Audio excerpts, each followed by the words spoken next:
What's up, gang?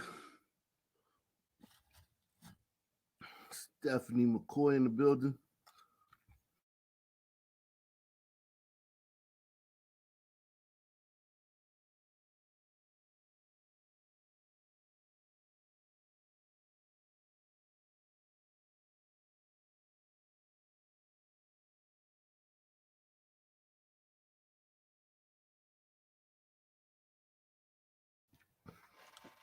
Everybody says you can never eat one Dorito, right? We've all heard that, right? Man, don't open a bag of Doritos, man. You can't just eat one. Well, I'm here to tell you, man. I'm here to tell you, man.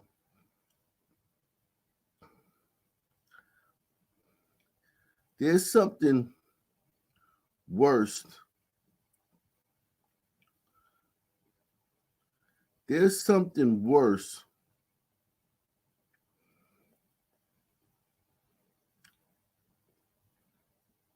than Doritos, man. There's something worse than Doritos. Let me tell you, man. And it's called Sun Chips, man. You can't just eat one Sun Chip, man.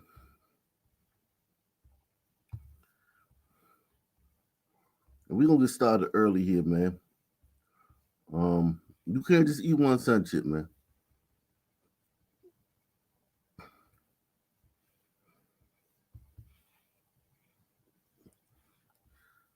Sun Chips is addictive, man. Golly, man.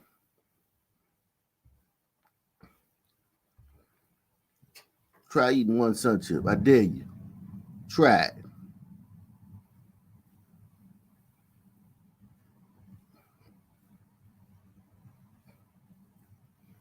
I dare you.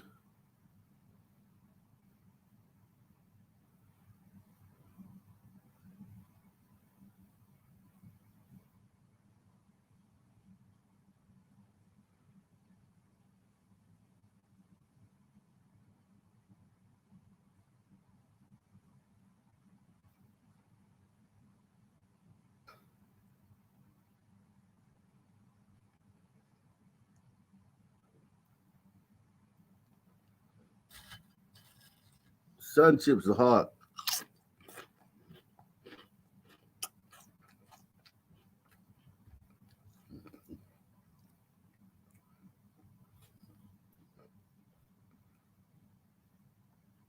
Um,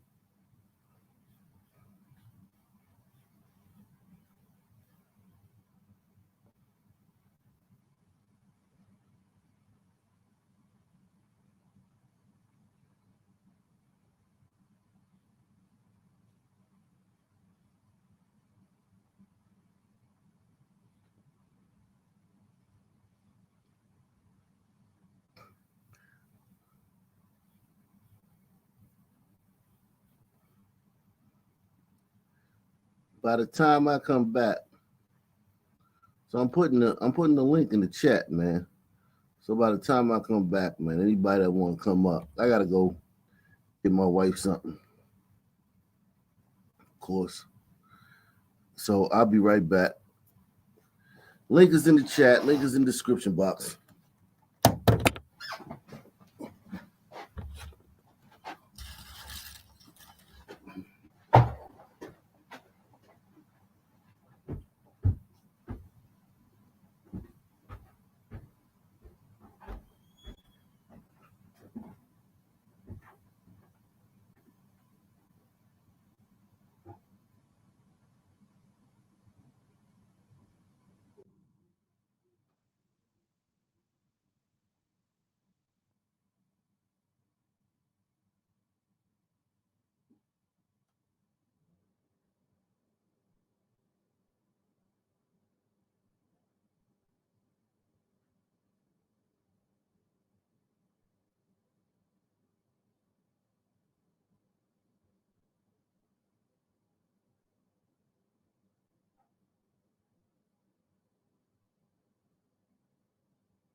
What's up, fellas?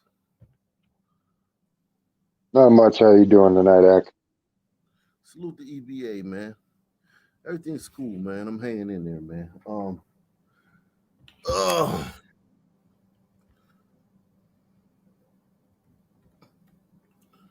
I'm hanging, man. Yeah, there we go. Get that brightness up, man. Um, he said, "Poor chair, y'all stupid, man." Um, shit.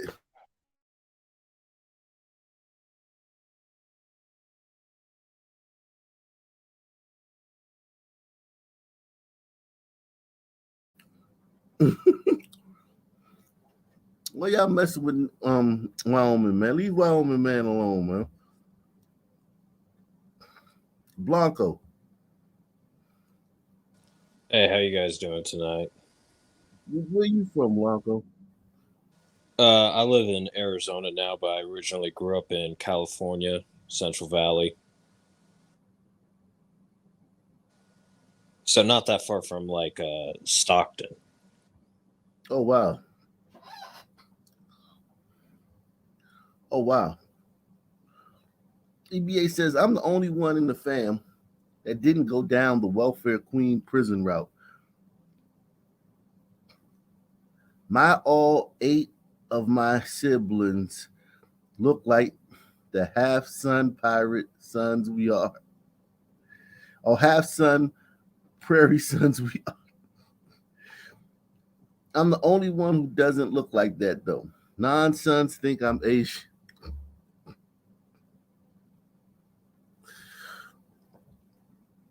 Salute to you, EBA man. I can't read what they said about me and watch the screen at the same time. So what did I miss? Uh, Nothing, man. Ain't nothing, man. MILF Mandy likes you, Wyoming man. You might get something. 25 years happily married. What a gentleman. Yeah, man. So let's see. I got some shit I want to show you, man. Um, I may have to show you guys that later when we get more people up here because certain things need certain interpretations. But salute to everybody that's been sending me stuff, man. I gotta I gotta do a show one day where I just do all the stuff y'all sent me, man. Dude, I just focus on that. It's a whole show for stuff sent. Um,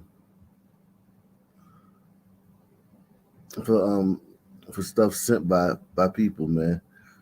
Um, we got a lot. Salute to Robin, man. Robbie, man. Oh man. So yeah, she's dropping the story. She dropped a bunch of stories on me today. Salute to you. Um, salute to Justice the Truth, man. Justice the Truth, man. Salute to him, man.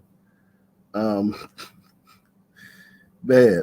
It one thing about the one thing about the sun, man. The sun shines all the time, man. You know, it's so much. Like I don't think anybody gets the more stories than we do. Would y'all agree with that? Hit one if you agree with that. That no one gets the more stories than we do. Oh, you beat the other guys by a lot. Like I first found out that like Chaotic Truth guy, and I listened to him for a little bit, but once I found you, man, like you changed the whole view. Oh yeah, chaotic truth is the man, man. Salute to chaotic truth, man. Very entertaining YouTuber, man. Very what do you call it?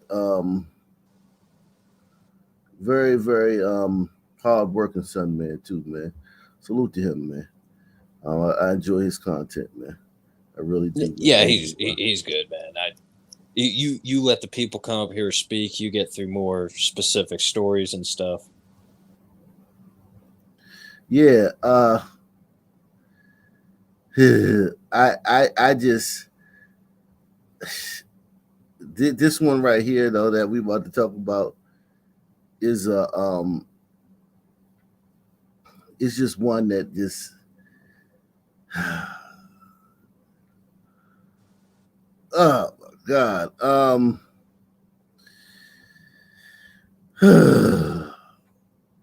You're the Sean Hannity of Sun Times. This one right here, though. This one, yeah, man. I thank you for that, man. I really do, man. It means a lot, man. It means a lot, man. This one though, man. Jesus Christ.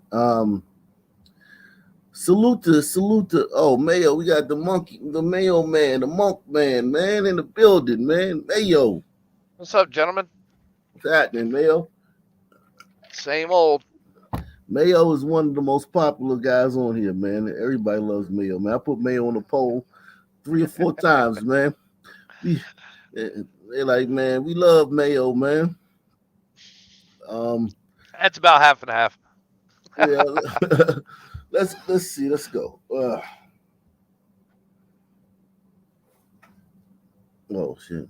By this one, she's walking, and if I get a little testy here, it's because I am upset by this one. She's walking home from getting milk, coming home for milk for her family, and she gets shot. So I would like to see some tips come in that are anonymous. I don't care how they come in. From 401 tip or some. The Syracuse police chief wants people to come forward and help his detectives track down the gunman who killed an 11-year-old girl last night.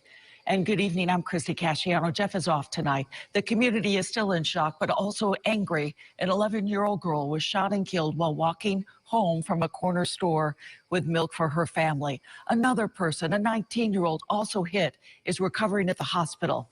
We have team coverage for you tonight. Our Iris St. Moran talked with the girl's mother and people in the community. We begin with Andrew Donovan, live tonight where the shooting happened along Oakwood Avenue. Andrew, how close are police to making arrests in this tragedy? Well, Christy, it's the question everyone wants an answer to. I just spoke with the police chief again. He was attending the vigil here in the neighborhood where the shooting happened. He reiterated what he said at a briefing this afternoon, not revealing too much about the investigation, which could be a signal that detectives are making progress. But the focus at today's briefing wasn't about the police work. It was a display of outrage that this tragedy happened again in Syracuse after all the talk last time, not stopping the shooting of a child caught in the middle of violence. If someone's getting in trouble at the low levels, and I'm not talking about stealing a candy bar or food because you're hungry, I'm talking about violence at an early level. We've seen 11 and 12 and 13-year-olds with guns in their hands multiple times, and when we discuss this as police officers and investigators, we know in this room, we might not say it, but every one of us knows in this room that we're going to see this child, if he doesn't get help from other services other than the police, that this child's going to be at one end of the gun or the other. And we have seen that play out time and time again. When this child grows older, he either ends up in. Man, Chief Mickey Mouse is a passionate guy, man. And this is the difference between having a sister and having a man as the police chief. When you got these sisters as these police chiefs, they do not want to take on the fact that it's these little fucking son teens that are fucking shooting people out here, that are driving the crime in these communities. They don't want to deal with that because that's their son. They want to mother them. They want to baby them. In jail or the graveyard. When I say that these aren't city problems, these are society problems, it's not to be defensive. It's to help everyone try to connect the dots within their own lives and their own communities as to how their actions or inactions may impact what happened on Oakwood Ave last night. The 19-year-old recovering in the hospital is well enough to talk with police detectives. What police haven't said if he's being helpful or not. Live in Syracuse, Andrew Donovan, News Channel 9. We are tired of living under hostage. that we cannot send our children outside and we cannot walk and go to the park. We cannot pay. You have to get tired of it and take back your community. Take it back. Emotions are running high this morning as Syracuse grapples with the devastating loss of an 11-year-old girl killed in a shooting. As police continue to investigate, the community is rallying around the 11-year-old's family. And we're also learning more about who Brexley Torres-Ortiz was as a person and as a student. News Channel 9's Adrian Smith is joining us live from Syracuse STEM at Blodgett this morning, where Brexley was a top-notch student. Adrian, how is the school remembering her? Nicole and Ryan, well, you heard right there, this community is grieving the loss of Brexley. Family, friends, teachers, and even students here are remembering Brexley as a wonderful student. She was a bright light and someone who will always be remembered for caring for others. She was a 6th grade student here at Blodgett, and she was even voted to be class president by all of her classmates. She was an honor roll student as well, and she was called the hall monitor of the students, always making sure that they had what they needed for their next class, always thinking of others. A model student with a strong leadership, kind and respectful, and a smile that will always be remembered. At the vigil last night, dozens of community members rallied around Brexley's family, some who were even strangers. We spoke with Brexley's principal here at Blodgett and a woman who felt compelled to pay her respects at the growing memorial on Oakwood Avenue. She participated in all the school activities. She was in the dance club. I mean, that today was a very, very hard day for all of us. Because it was a baby, it's the whole city lost. It ain't just these people right here. Everybody done lost with this one. And it hurt. It hurt. At that vigil last night, one of the many attendees was Superintendent Anthony Davis of the Syracuse City School District. He declined to go on camera with us at this time. However, the district did send along a statement to News Channel 9, reading in part, quote, "Together we can create change. I vow that the Syracuse City School District will remain an active and engaged participant in this process, taking a seat at the table and contributing the resources, energy, and personnel to help come up with solutions." And many members of the community are pleading with these local leaders to make sure that these solutions come sooner rather than later, hoping a tragedy like this never happens again. Live in Syracuse, Adrian Smith, News Channel 9.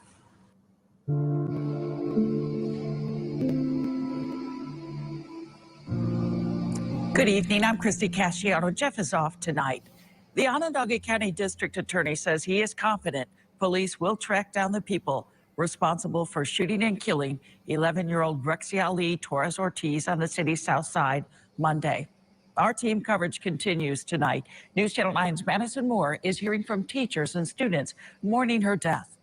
We're going to begin with News Channel 9's Andrew Donovan. He's live where the shooting happened and has an update from the district attorney tonight. Andrew, what'd you find out? Christy, the DA is giving us a better understanding of exactly how this incident unfolded on Monday night, that it was a group of people in or around a car that were shooting at another group of people in or around a parked car. And in the line of fire, the 11-year-old girl, which is a... Hey, man, one thing I will say, I'm shocked by the response, man. This happens in Philly. I mean, there's 5 more shootings before the vigil. This might be small town type stuff, even though we know Syracuse is a very dark, very sunny, very violent town, but its population is relatively small compared to the other cities. What do you think about that, Mayo? Yeah, it's pretty small, comparably. But what's the gun memorial look like? The demographics. I mean, Syracuse is sunny, man. That whole area up there from Albany. All the cities in New York. All those cities are just like, people talk about New York City. New York City is probably the least sunny. Like, for real, man. Like, You start getting up to Rochester and Buffalo, man, you talking about the sun is literally shining. Wow,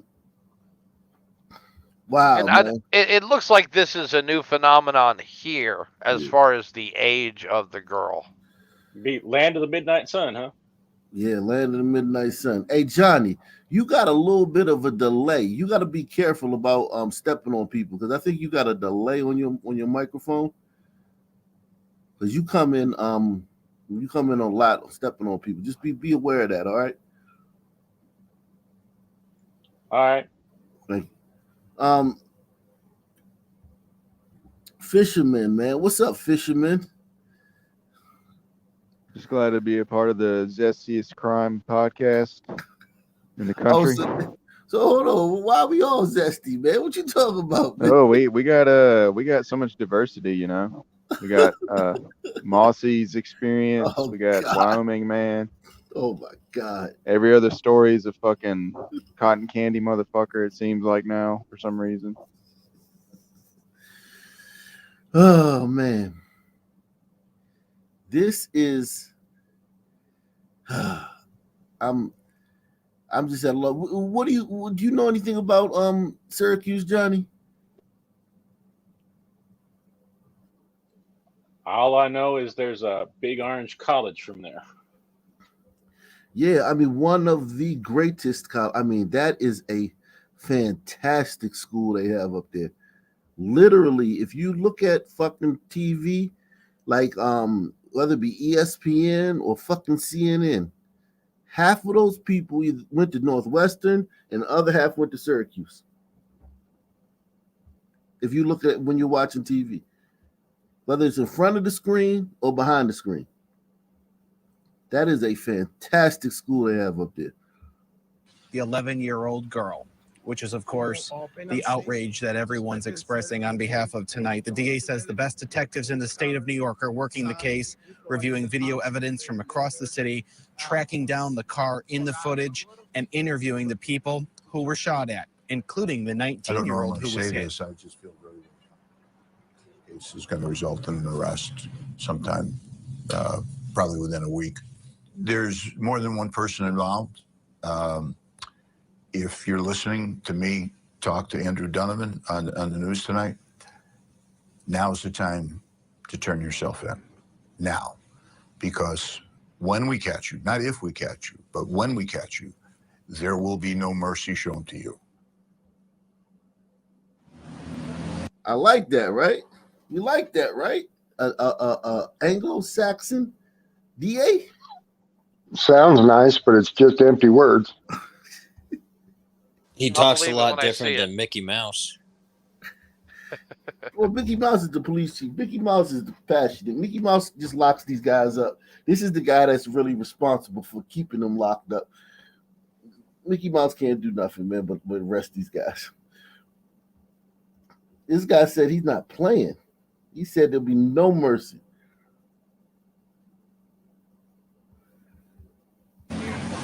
The district attorney says not impeding the investigation, but slowing it down, the image quality of the city police surveillance footage. The footage is useful, but he says better quality technology exists, and he hopes that one day the city will spend that kind of money on it because it does cost a lot more money.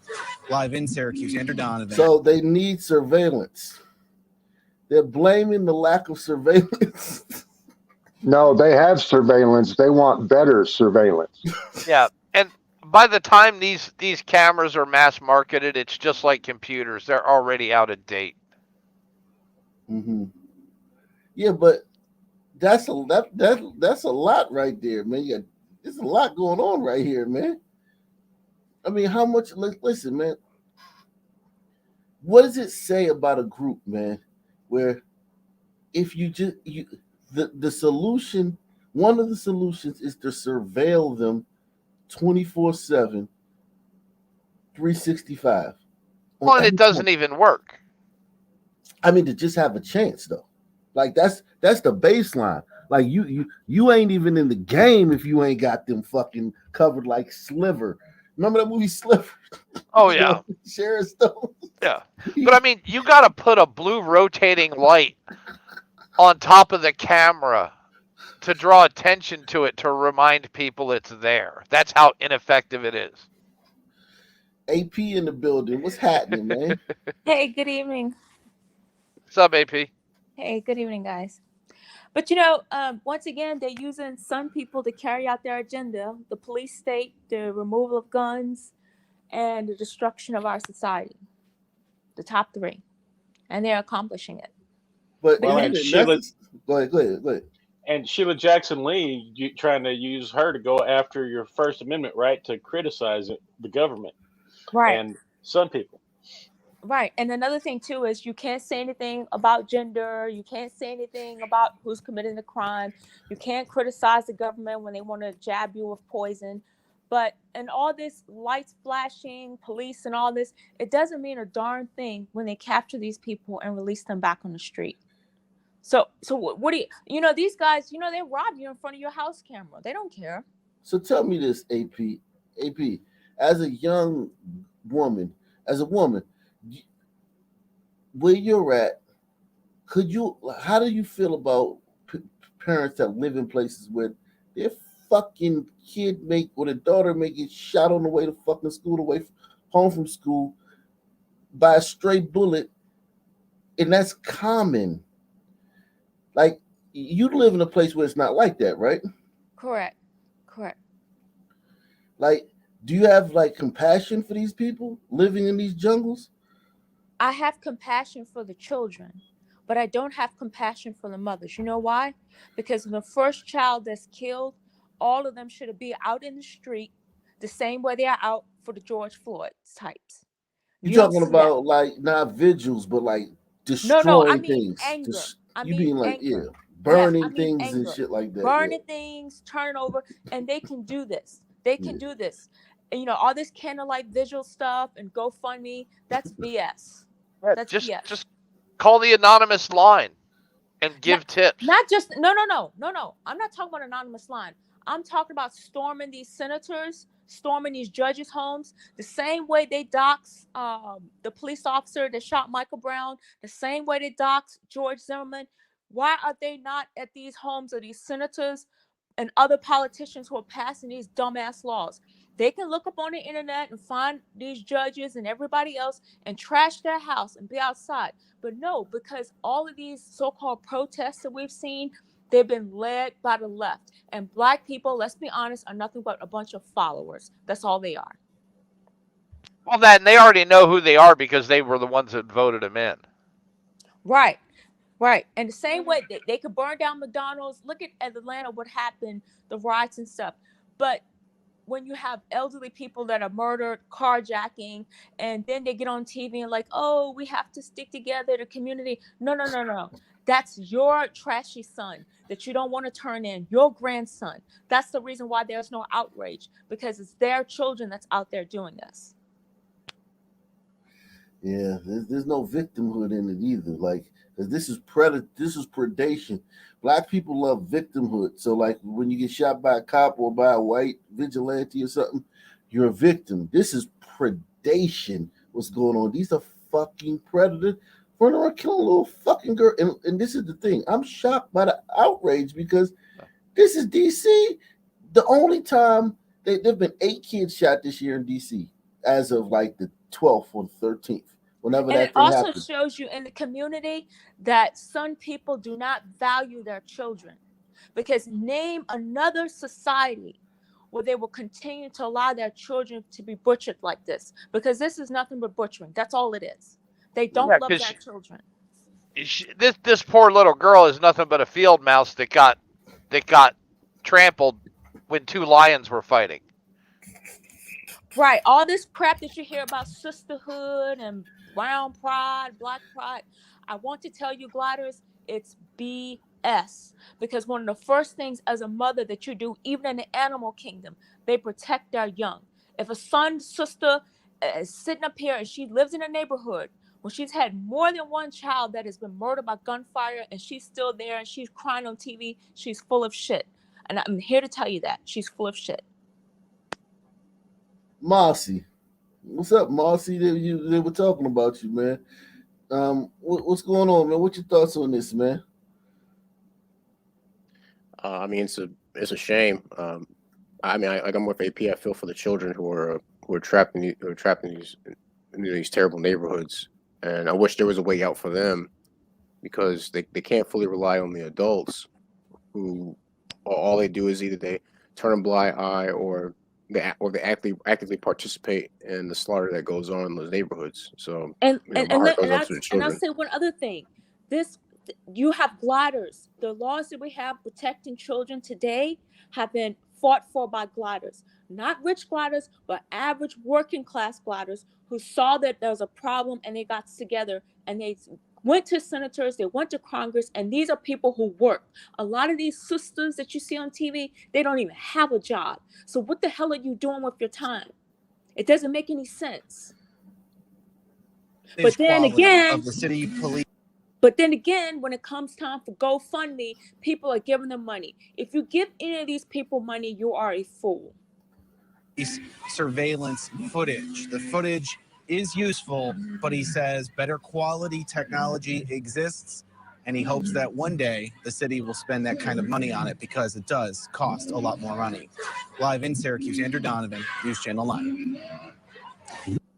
Right now, we're going to send it to News Channel 9's Madison Moore, who's also at the scene on the other side. Madison, we hear this noise. There's a march and a church event going on in between us, people gathering balloons, but also over at the school, there's a lot of mourning there, too. And I know you've spent the last 24 hours talking to teachers and the principal. What are they saying about this girl? In the rain. Yeah, Andrew, as you can hear behind me, we're just right across the street from where Andrew is. They're starting to talk about Brexley, and they are actually going to do a balloon launch in just a few minutes in her honor. But I had a chance to speak with A balloon launch, not a balloon release. Okay, I like it. Reframing it. Not a balloon release. It's a balloon launch. one of the teachers at the lodge that knew Brexy. We spoke yesterday during the vigil, and he just described to me what a bright light she was in the school district. But he also shared just how tough these conversations are to have with his students. And unfortunately, there are many students in his class that shared and opened up about loved ones who had been the victim of gun violence themselves. And he says, they were able to share and open up about those experiences. I also had a chance to speak with the school principal, and he was at last night's vigil as well. He said it's been a difficult day, but one where his entire school community came together to lean on one another and remember Brexy for the bright, smiley, and energetic young girl she was. Oh, she went to a STEM school. So she was the class president at a STEM school. So this was a bright young woman, man. Bright young lady, man. Wow. The students begin to feel more open and safe to express themselves, and then they join together to prepare postcards, sign. We provide to the family today letters, collage, a lot of different things for them to show their love.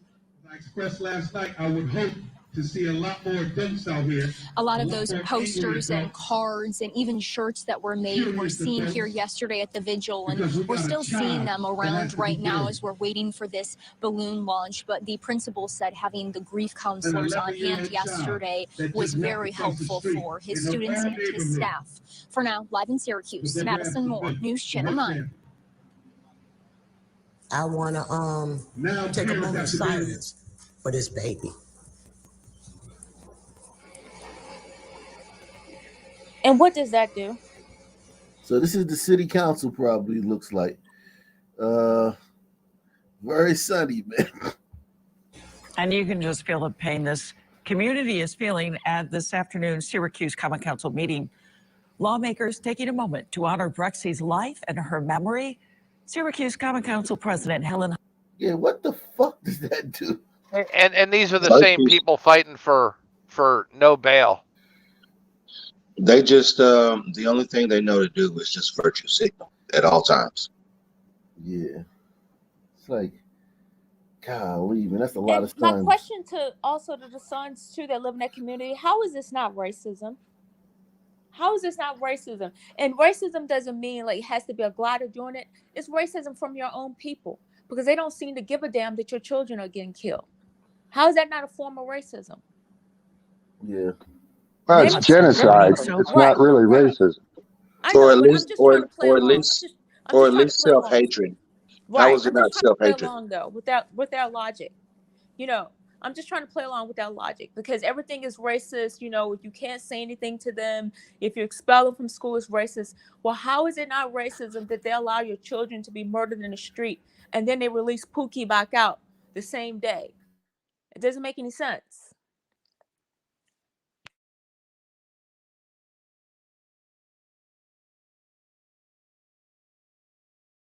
Looks like Aka stepped away for a minute.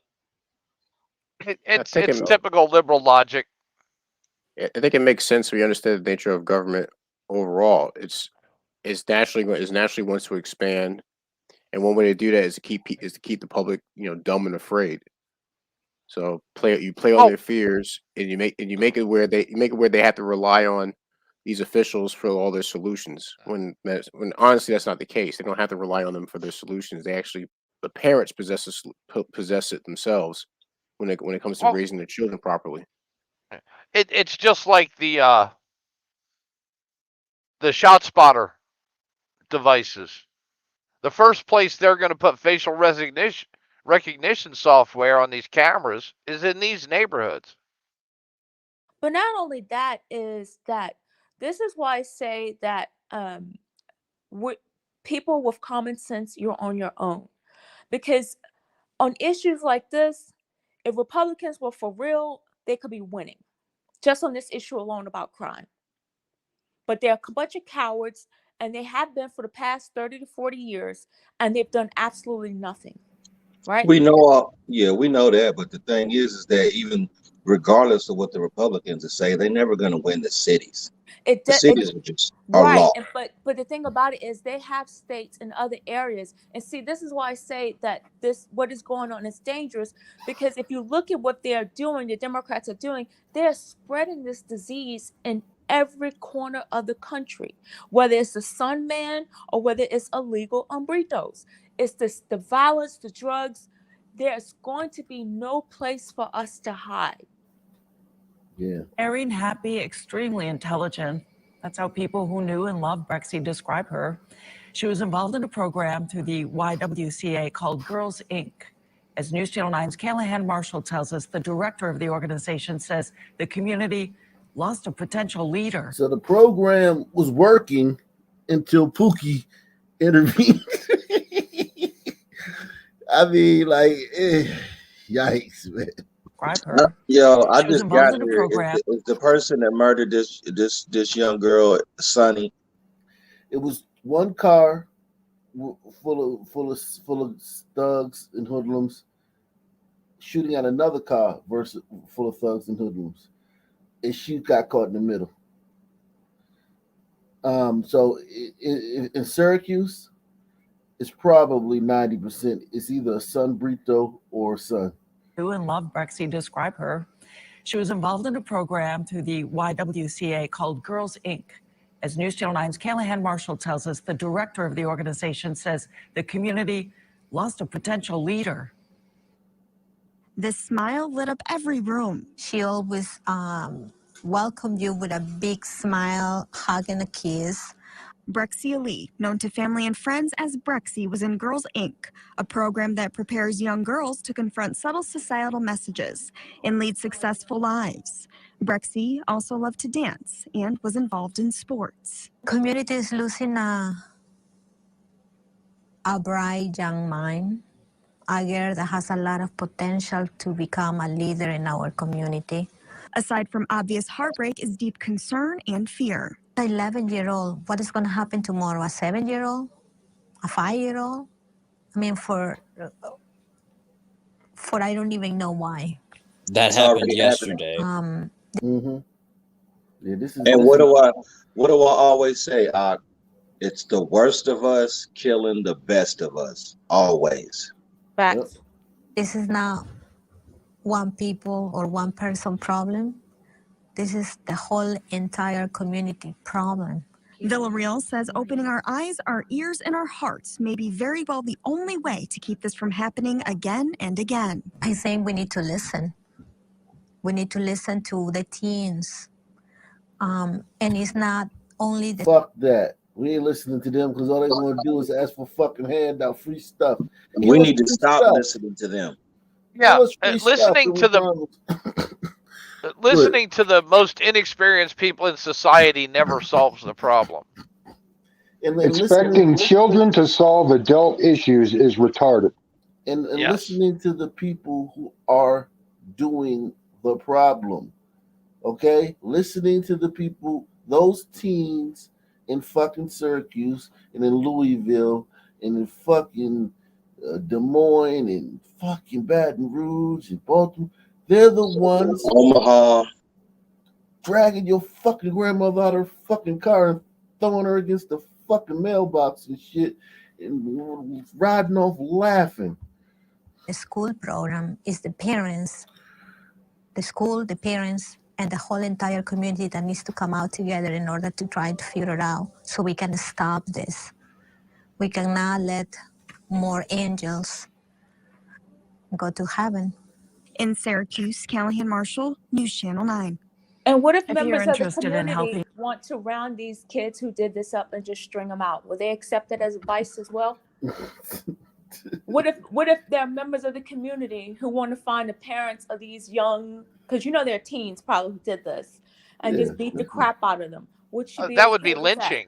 Right. Yeah.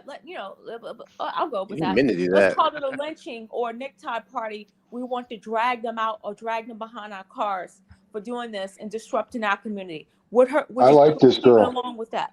Would she We be want along to with give that? them You need- 50 you need lashes in the town square. Right, You 100 need- lashes for both parents and drag the kids out who did this. Would she You be need competent okay men to with do the that. community? Right. Would she be okay with the community? See, all this talk about community is BS because the community members of the community, some of them do have answers. They don't want to hear that. It's just always free programs, free stuff, and we have to listen. No. We're tired of listening. It's time for action. Because too Let many me kids are make a few announcements. Let's get the $5 challenge going, man. $5 challenge. Everybody, $5 challenge. Let's get that started, man. We got a great show for you guys tonight, man. I also want to say Friday, dropping my next single, man, which I really feel like is my first single because the last one was it was the first time ever doing that. So I really didn't get to put my best foot forward. This time I'm dropping a single on the 20th, Friday the 20th. Be Here or Be Square. Country music, going at it again. And then now we also got my man Ray Wall, man. He has a comment. He says, just saw the Odell incident on the plane. They treated him like a king. It's good to be a Sun man. You can force everyone off the plane, joyride in a Ferrari, steal up to $1,000 at department stores, all without getting in serious trouble. Yeah, I mean, being a Sun man it has its privileges, man. But yeah, so Friday, dropping the single, man. Hope you guys like it, man. Put a lot of work with a lot of great people on this one, man, and I think it's gonna be. I think it's a hit. I hope it's a hit. I think it's a hit. We'll see. They responded to the call of a shooting at around 11:30 this morning, and they found the teen in a car riddled with bullets. He died at the hospital. Erica Ferrando spoke with neighbors who live in that area about the crime. And Erica, what did our neighbors have to say? Well, Sharice and Katie, we're 18 days into the new year, and this most recent homicide in Central City marked the 17th murder this year, according to NOPD reports. I spoke with neighbors in Central City. They're one a day, and this is 300,000 people, man. 350,000 people. This is not fucking million people in the city. 300,000. Following the loss of yet another young person, they all had the same message: this needs to stop. What y'all think about that message, man? I think fuck that message. It's an old message. Water is wet. This needs to stop, man. How about let's look at how it started? I believe I can fly. This shit is crazy, man. I mean, it's just like, really? Salute the Laughing Dog. Salute the #1 stunner, man. Laughing Dog says, hardest working unsun man I know. Oh, no, I'm a sun man, man. I'm a whole sun man. Don't get it twisted, man. Don't try to unsun man me, man. I got the DNA, man. I can't. It is what it is, man. Whoo. Salute to Nate Ways. He said, I got the COVID, Chief. Oh, man. I hope you feel better.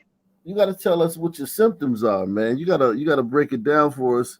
What's going on with your symptoms, man? Because you are vaxxed, right? Nah, Nate Ways ain't vaxxed. I would be shocked if Nate Ways was vaxxed, man. You think Nasty Nate is vaxxed? Hell no. I don't. But see, here's the thing: it doesn't matter. Like most of the people I know that got it are vaxxed. Like I know a ton of people. My brother-in-law, his whole family got vaxxed. I think he got 3 kids and a wife. Everybody got vaxxed and boosted, and that shit went through their house. They were all down. I mean, they were sick. Everybody I know that got the poke, they all keep catching the shit, man. They just keep catching it for some reason. Yep. Well, I caught it from somebody at work who was vaxxed, and I was sick for. I had a fever for like 15 hours, and that was it. That was it. That's not bad. That's not. But you had a little minor strain, or maybe you got a strong immune system or something. Well, also for about 8 months, I was using vitamin D, zinc, and vitamin C just as my normal routine. Oh, okay, okay. Another thing that works is elderberry, black elderberry. Is very good for your system. Black elderberry. It only comes in droppers. Black seed oil too works well. The thing with black seed oil, it makes you lose weight. Yep. You gotta be careful about black seed oil. It's very effective, but you'll drop weight like a crackhead. Georgia Swan says, "Hey, Ock, you've been loading some great clips lately. Hope to chat with you again soon." Yeah, man, Georgia, man, you're always welcome, man. Salute to we got Eric the Red. He says challenge accepted from Chicago Sun, man. Yeah, Nate says Another thing that works is being healthy. People need to take care of themselves. You need to exercise. You need to run. I mean, you don't have to be like doing CrossFit or all that type of stuff, but you need to be able to, your body has to be able to withstand stress. And that's one of the benefits you get when you do have a good cardio program, a good workout. All the people who were lost from COVID, a lot of them, they were overweight, high blood pressure, diabetes. COVID is an inflammatory disease. It attacks the lungs. It causes inflammation. And one of the highest forms of inflammation is obesity, high blood pressure. That's the reason why in the people of color community, as they say, Britos, Sun people, and in the southern states, a lot of whites who are obese died. And that's the reason why it was not effective in killing off children. But now with the vaccine that people have taken, you've essentially weakened your immune system. So that's why you keep getting it over and over and over again. Salute to Doug Chunks. So salute the blacklisted. Salute to Doug Chunks. He says watching at high speed again, almost caught up. Salute to old school. Yeah, man. It's salute to everybody taking the $5 challenge, man. Appreciate all you guys. It's really no fucking solution, man. It's just sad that at the end of the day that they keep. I would rather these people say nothing than say this. The homicide in Central City marked the 17th murder this year, according to NOPD reports. I spoke with neighbors in Central City following the loss of yet another young person. They all had the same message: this needs to stop. It happens too much every day. Another young life lost to This happens so much every day. Some fucking mammy screaming her blood curdling fucking anguish in a fucking car riddled with bullets and police tape everywhere. This happens every day on Martin Luther King. Yeah, You see that? Martin Luther King Jr. yeah, Boulevard. that's typical. That's typical in the hood. I mean, my God, man. Shit, man. This happens every day. It's too much every day. another young life lost to gun violence. Our black kids killing up each other. Wednesday in Central City. In Salute to her, man. Salute to her. You see how she look? That pink hair. That's a piercing. I just hate piercing people's faces. But look, you see that pink hair?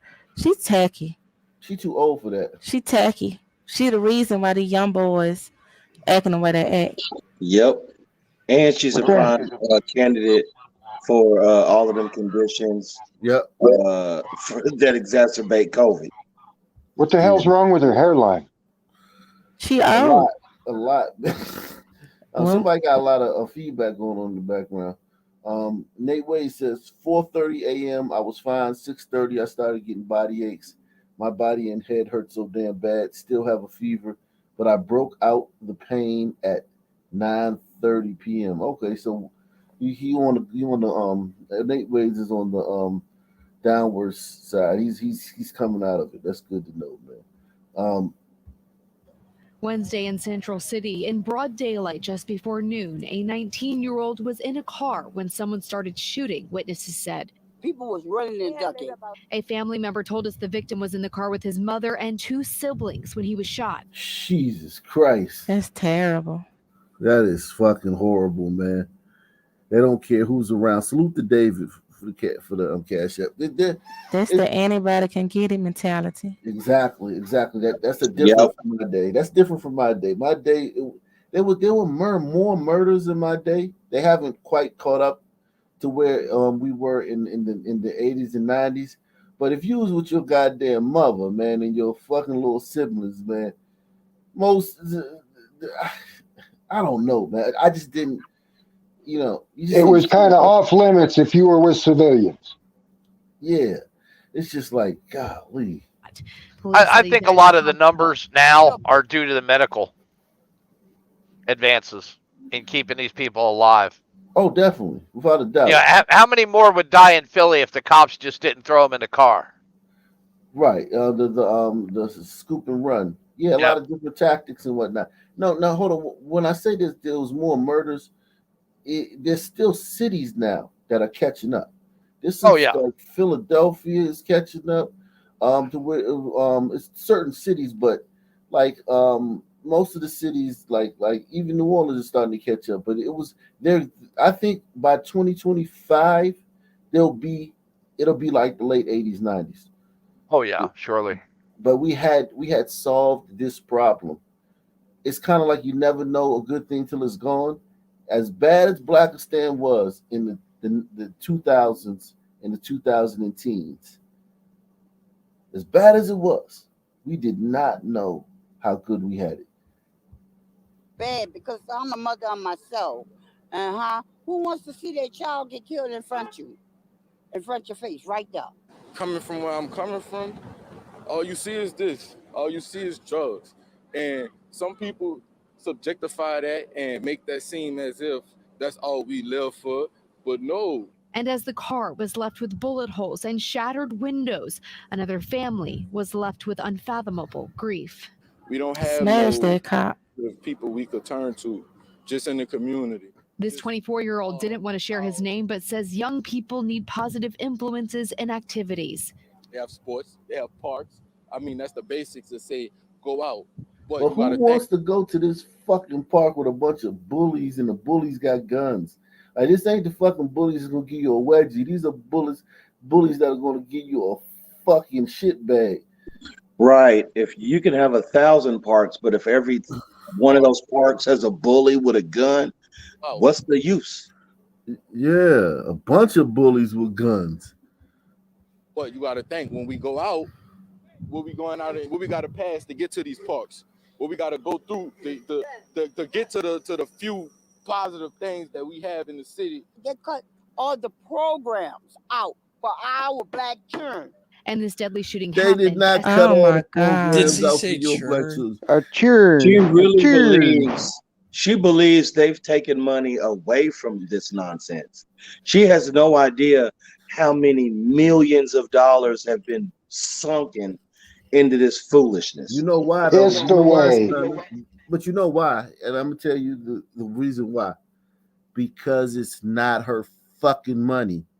It's the tax base of New Orleans, the fucking gliders and the fucking rich blacks that live down there in fucking New Orleans that are paying for all this shit. She don't know nobody. She knows nobody who's got any skin in the game.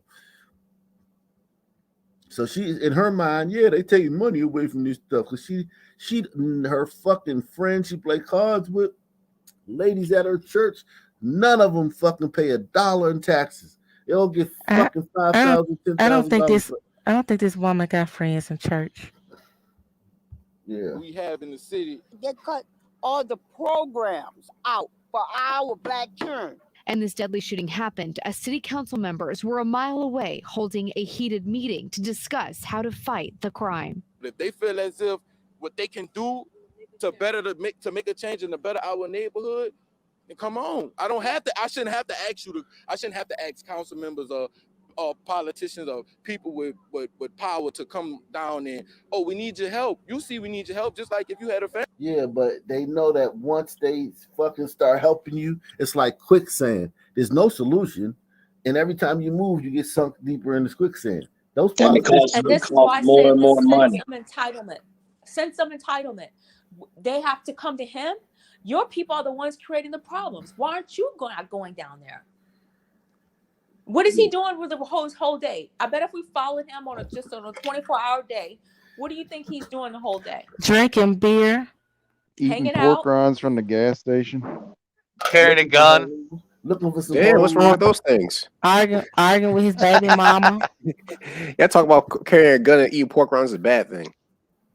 Or it's bad if that's all you fucking do. And it's bad if you're him. Like, and it's bad if you beg other people to do something for you. Like Marcy, you gotta understand, Marcy. Like, I'm playing with you guys. It's not good for these guys to be. I'm playing with you. I'm messing with you. Okay, all right. You know, I don't know. I ain't gonna judge this man. He might got a job.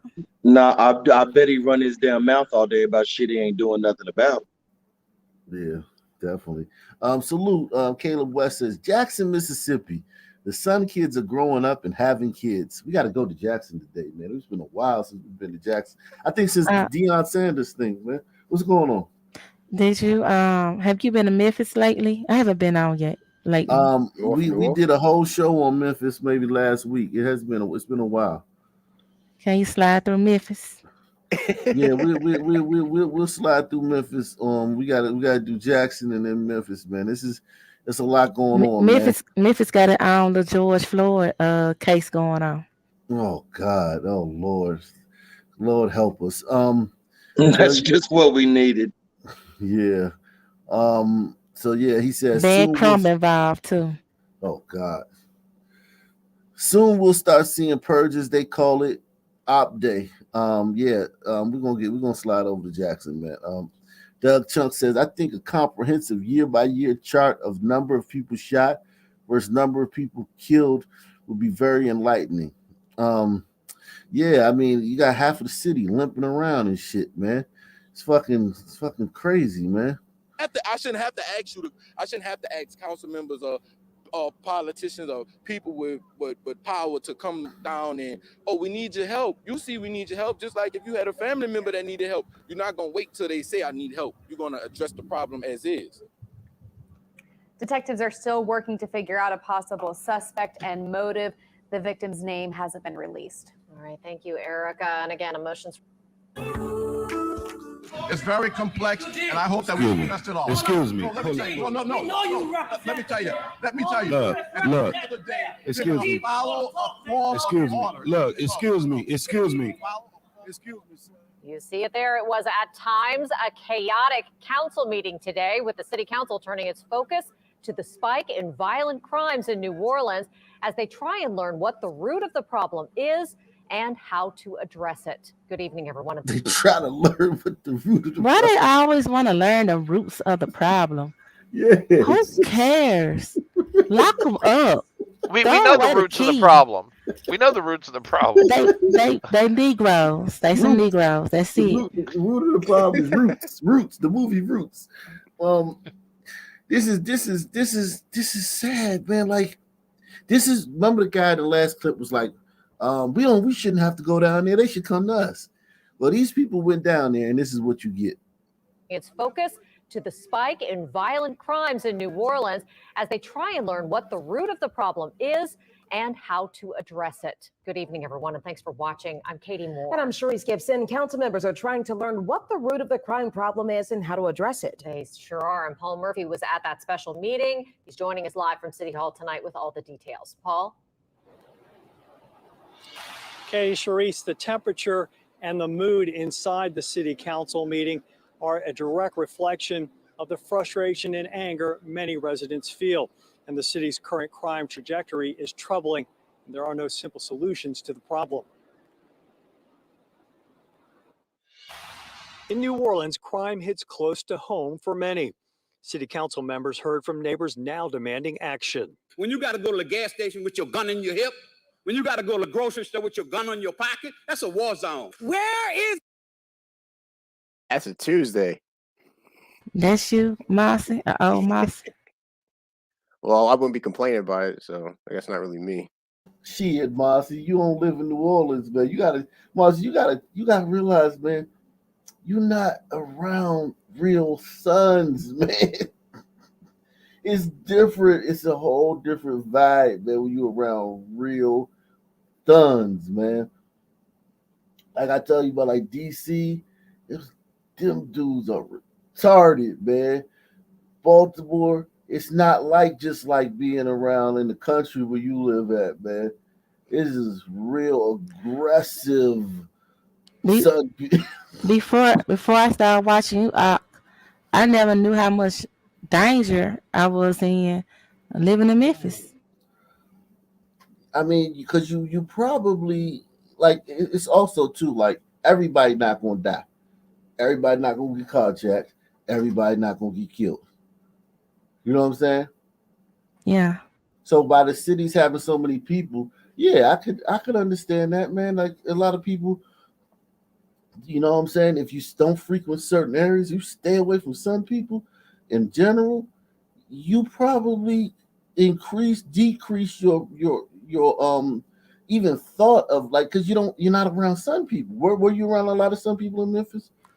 Hell yeah. But I mean, like, you know what I'm saying? Like, I was, look, the exit that I got off to get to my house, nickname was Murder 8. So you did know how much, you just weren't. I just didn't pay any attention.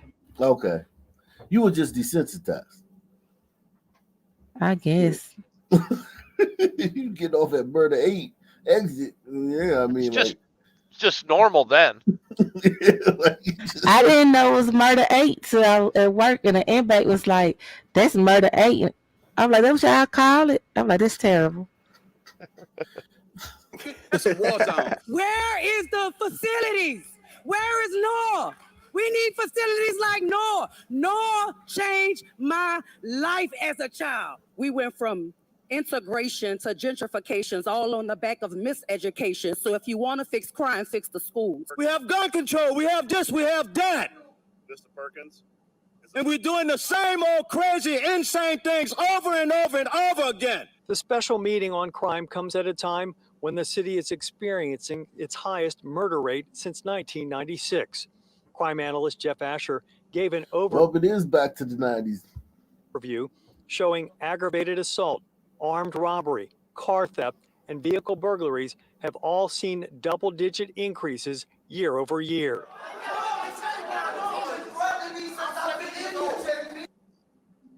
Look at these Negroes, man. Negroes, man. They don't know how to govern. They don't know how to be governed. It's hopeless. I mean, we've seen this in Jackson, Baltimore, Mobile, It's every fucking city. There's screaming at somebody, We've seen fighting. this in Cheyenne. It's the same thing every fucking place. Why that woke woman was rapping? What she was talking about? She thought she said something slick. She can't even spell half the words she used. Miseducation of the gentrification of the simplification. And somebody should have Emotions ran asked her, high in the ma'am, chamber what as does that mean? Somebody should have asked her, ma'am, what does that mean? They- Because we're confused. They were like, shit, and then she go talk for another hour. Shit, you don't ask her no questions. You just let her talk and get past the mic. Emotions ran high in the chamber as tempers flared at times in the crowd. The meeting had to be stopped several times to get the situation under control. One woman was handcuffed and others were escorted by police out of the meeting. Whereas people saw the conflict and the raised voices today as chaos, what I saw that is a community that's in pain. City council members proposed No a series shit. of measures to address what they called an epidemic of crime. They touched on topics such as responsible gun ownership, truancy, and juvenile curfew. City Health Director Dr. Jennifer Avegno called violent That's the crime same jackass as yesterday, isn't it? Yep. in the city. She said the data shows murder is the fourth leading cause of death for Black men in New Orleans. I submit that we would not tolerate any other disease Only that fourth? targeted a segment of our community. Yeah, what the hell so are the other deliberately. three? Diabetes, COVID. FEMA pork chops and diabetes. Mega Yeah, moments. they're falling out. Like I think a lot of people understand. Like when a black community, like a 60% black city, everybody's got fucking high blood pressure, hypertension, like the way they eat. And sometimes you don't even get, like, black women don't, a lot of times black women get high blood pressure and it's not from their diet. It's just the stress of just being black. Yeah, definitely, man. Definitely the stress. The stress of living in a fucking battlefield. Yeah, if you live in Baghdad, you're going to be a lot more stressed out. Hold on. What do you mean by the stress of just being Black? Just having shit. The stress of being a black woman in the hood.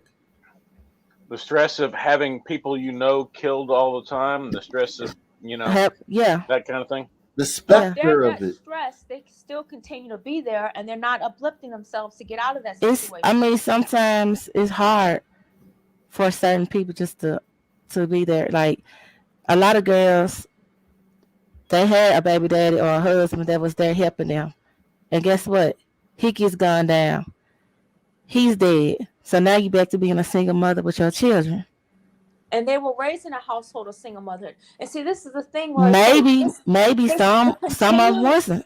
A continue on circle after circle, but yet and still the birth control and all that is free and available. So how you continue to make the same mistakes generation after generation? Look, this is how I feel about it. Humans gonna have sex, period. And the result of sex is gonna come a baby. That's just the cycle of life. No, it's not the cycle of life. It's a cycle of irresponsibility. Okay. Because And here's a question: if you live in a battlefield, why don't you move away from that battlefield?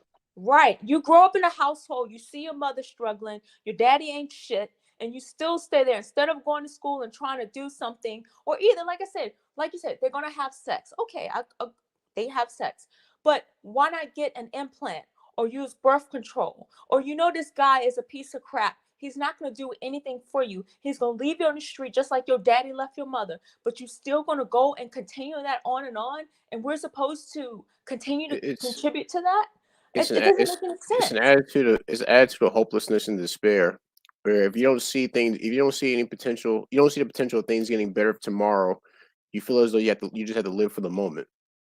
And that's why I say the older generation of the community, they have failed the community. They have nothing to say. They have failed their own community, and they failed the generations afterwards. Because because they've been failed themselves. They've been failed themselves by the generation before them. It's easy to say what people can and should have done, but if you like you said, if you come from a family that was already impoverished, okay, and then you already have a low self-esteem about yourself as a woman or a man, you go out and you sleep with somebody, you have a baby, and that person that you thought was going to be there for you, either they die or go to jail or just walk away. I mean, yeah, it's going to be tough to, they have to work hard to get out of that situation, but in the midst of their situation, they're going to still have high blood pressure because they're stressed out. It'll cost you $3,500 to rent a U-Haul and move anywhere in the country. People got more than that wrapped up in fucking sneakers. And I'm going to tell you something else that sounds okay, but I have to tell you, those people who are crossing the border that are coming here, believe me, a lot of them don't even speak the language. In less than a year or two, they will move up among some people who've been in that same community for a while. So that thing about that still takes a sense of personal responsibility. How'd you receive personal responsibility? Being responsible for your own future. I mean, I'm saying, who taught you how to have personal responsibility? My parents. That's what I'm saying. A lot of people don't have that because their parents is incarcerated, they're dead. But you should be able to learn from that. Exactly.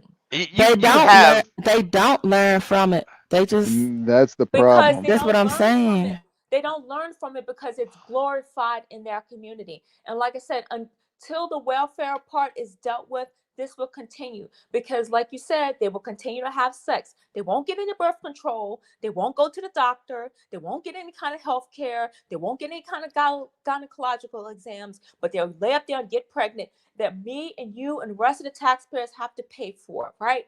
Along with their housing, the cafe, I don't care about everything else. me personally. I do care because I don't care. I mean, hold on, wait a minute. I'm saying since the 1960s. I don't care about taxpayers.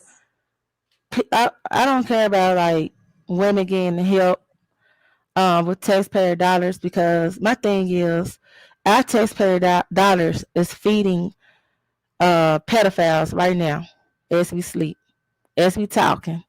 We're feeding. Very true. We feeding a pedophile. We're feeding the rapists. We're feeding the murderers.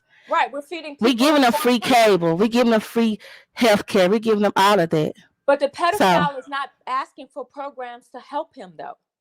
These people are. The pedophile is locked up in a controlled environment. These people are not. Exactly. We keep him alive with our taxpayer dollars. But the pedophile is not asking and crying on TV for help. The pedophile is not having his children being murdered out in the street. The pedophile, once again, is in a controlled environment where we can control him. He can't go out and hurt anybody else. He shouldn't be controlled. He should be killed. I know that, Mossy, but let's stick with the topic. No, I brought that up. Currently, the pedophile in prison is currently not a threat to society. Right. No, the reason why I brought that up is because when people see that, they think that, well, I can do all these things outside of prison and still keep my life. So the punishment, going back to the punishment is not heavy enough for that kind of behavior, which is why a lot of them act with impunity. They Oxford they're predacious. They're predators. And when they decide to be predators, if the punishment is not fitting their impunity, we can say the same thing for these women who continue to have children they know they can't afford to take care of. The punishment is not fitting for the impunity, because the thing about it is, after you have one child, it's not a mistake to keep having 2, 3, and 4 kids by different men. You know who's not going to stand there for you. And then to continue to ask the taxpayer to contribute and help you. No, there needs to be a punishment for that. I totally agree. It's not a mistake at that point. It's a choice. Exactly. I agree. I like this girl. And these are the same women who will go out there and march for abortion rights, and who are march. If a Republican said, I'm going to cut $10 from Planned Parenthood, the liberals will get them out there mobilized and they'll be marching for that. Well, you have all these things, right? So it's no excuse. Okay, that's fine. But what does the girl having children, and she want to have her babies and live in Section 8, get food stamps, whatever. Stop fucking. Whatever, Wear fine. a condom. Okay, I got all that. Get your tubes But if tied. it's the problem is not from her. She's not the one put on the ski mask and robbing you at the The gas station. problem No, It's the she men. had the kid that put on the It's the ski men. mask It's over and over again. all women have kids. Duh. But all women are not going out there having just sons robbing and shooting people. There's only one community, a majority that this is happening to. And you can continue to deny this all you want to. But the reason these kids are out there doing it is because they're not being raised properly. We're having to fund this, right? We're having to fund the death. We're having to fund the medical costs, because you look at it. People talk about gliders, but in rural counties of gliders, they don't have half the good hospitals that you have in the inner cities. They don't get half the access to care that some people get in the inner cities. Our best hospitals, Johns Hopkins, Stanford, all of these hospitals are in the inner city. So this crap about disparities in healthcare is bull. You can't, and they have access to Planned Parenthood. They will give you free birth control pills. They will give you free condoms. They will give you free implants, IUD device. It's no excuse. The reason these women are doing this is because they're allowed to get away with it. And we're funding it. And they're the ones producing these kids because they're not raising them properly, that's going out here robbing and killing people. And it's not right. It's not right.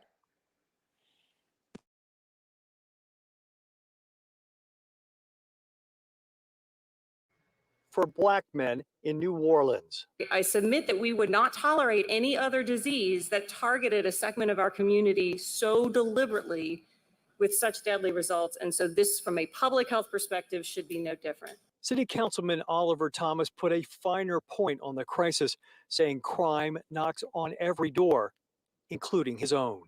But just in the last couple of months, my family, 57 bullets riddled car of one family member, and then burying another, a loved one, with a bullet in the head just a couple weeks ago. And most of the crime fighting measures will be taken up for debate by various city council committees in the coming weeks. We're live at New Orleans City Hall. Paul Murphy, Eyewitness News. There is new video tonight showing the moments after the deadly attack along the West Side Highway back in 2017. Video shows the suspect waving fake weapons at the police who ultimately take him down. CBS 2's Dick Brennan here now with the details. Dick. Bruce and Christine, the attacker does not deny his guilt and admits being inspired by ISIS, but his attorneys insist he was not attached to ISIS in any meaningful way. Prosecutors tell a different story, and today they showed him in action. Saifullah Saipov is seen waving two fake weapons at the end of the line in a trail of terror and death. We got multiple casualties. This is a mass casualty situation here. Saipov had just plowed his rental truck down 14 blocks on the West Side bike lanes, killing 8 people, many of the victims tourists riding city bikes. It was the deadliest terror attack in the city since 9/11. Central, be advised, we have multiple people on the ground from Chambers all the way up to Houston. In video entered into evidence at his trial, Saipov is seen running through traffic on West Street. He's heard yelling, Allahu Akbar, Arabic for God is great. He's then seen trying to evade police officers who by now are hot on his trail. The pedestrian hit at Pier 40 between West Houston and Clarkson. Students at nearby Stuyvesant High School and the Borough of Manhattan Community College watched from above in horror. So we need multiple officers over here. And then the final showdown. Saipov aims his apparent guns at police officer Ryan Nash, who opens fire on him. Wow. At his trial, Saipov does not deny his guilt. Prosecutors showed video of him entering a Home Depot to rent a truck in Passaic, New Jersey on Halloween 2017, and later leaving on his way to carry out his massacre. The truck ultimately plowed into a school bus and came to a stop. In photos shown in court, you can see the receipt for the rental vehicle on the seat. Police also found knives and the fake weapons, a pellet gun and a paintball gun. Diversity is our strength. Thank you, Gliders, man. Thank you so much, Gliders, for this, man. For the browning of America. Aster J says, brown sugar acting like brown mammy. Oh man. That's not me. That's not me. I Brown don't care. Fuck them.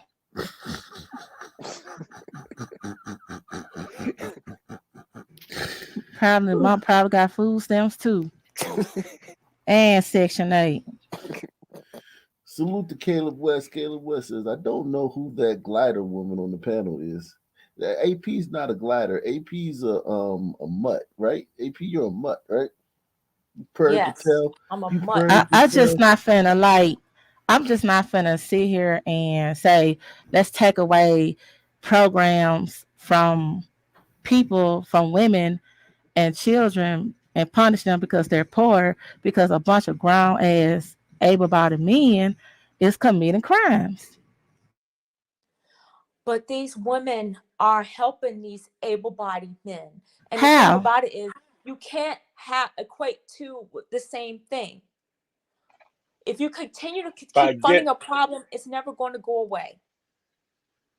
By birthing them and getting it out on the streets and shilling for them whenever they get locked up for their actual I mean, crimes. that's what mothers gonna do. They're gonna but you're making mothers. excuses, I'm not though. making excuses. I'm just saying that's just You are making excuses because in most cultures that they have a sense of shame. If that kid went out there, even if that kid even make a bad well, you know, the grade, black community don't have shame. Yeah, So- AP, That's- Right. that's a DNA thing, though. That's a Right. That's DNA. what I'm saying. So that's what I'm saying. I'm looking at it from a black. I'm not looking at other cultures. I'm saying the black community.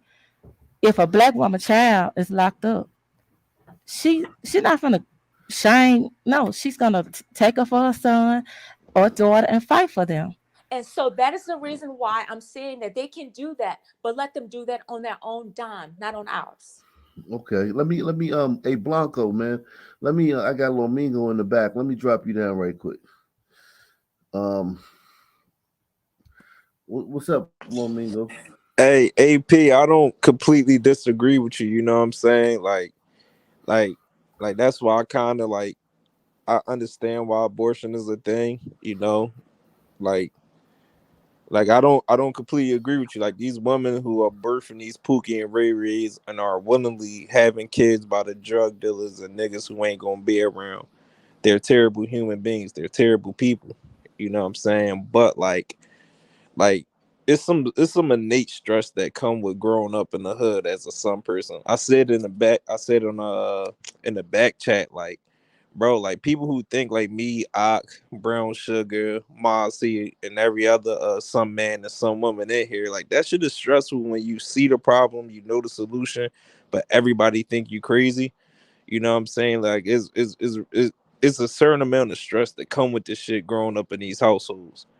Like it's certain shit to come with it. You know what I'm saying? And then like with the corner stores, like in my neighborhood and shit like that, fuck it. Like sometimes it might not be food in the crib because I forgot to go to grocery shopping.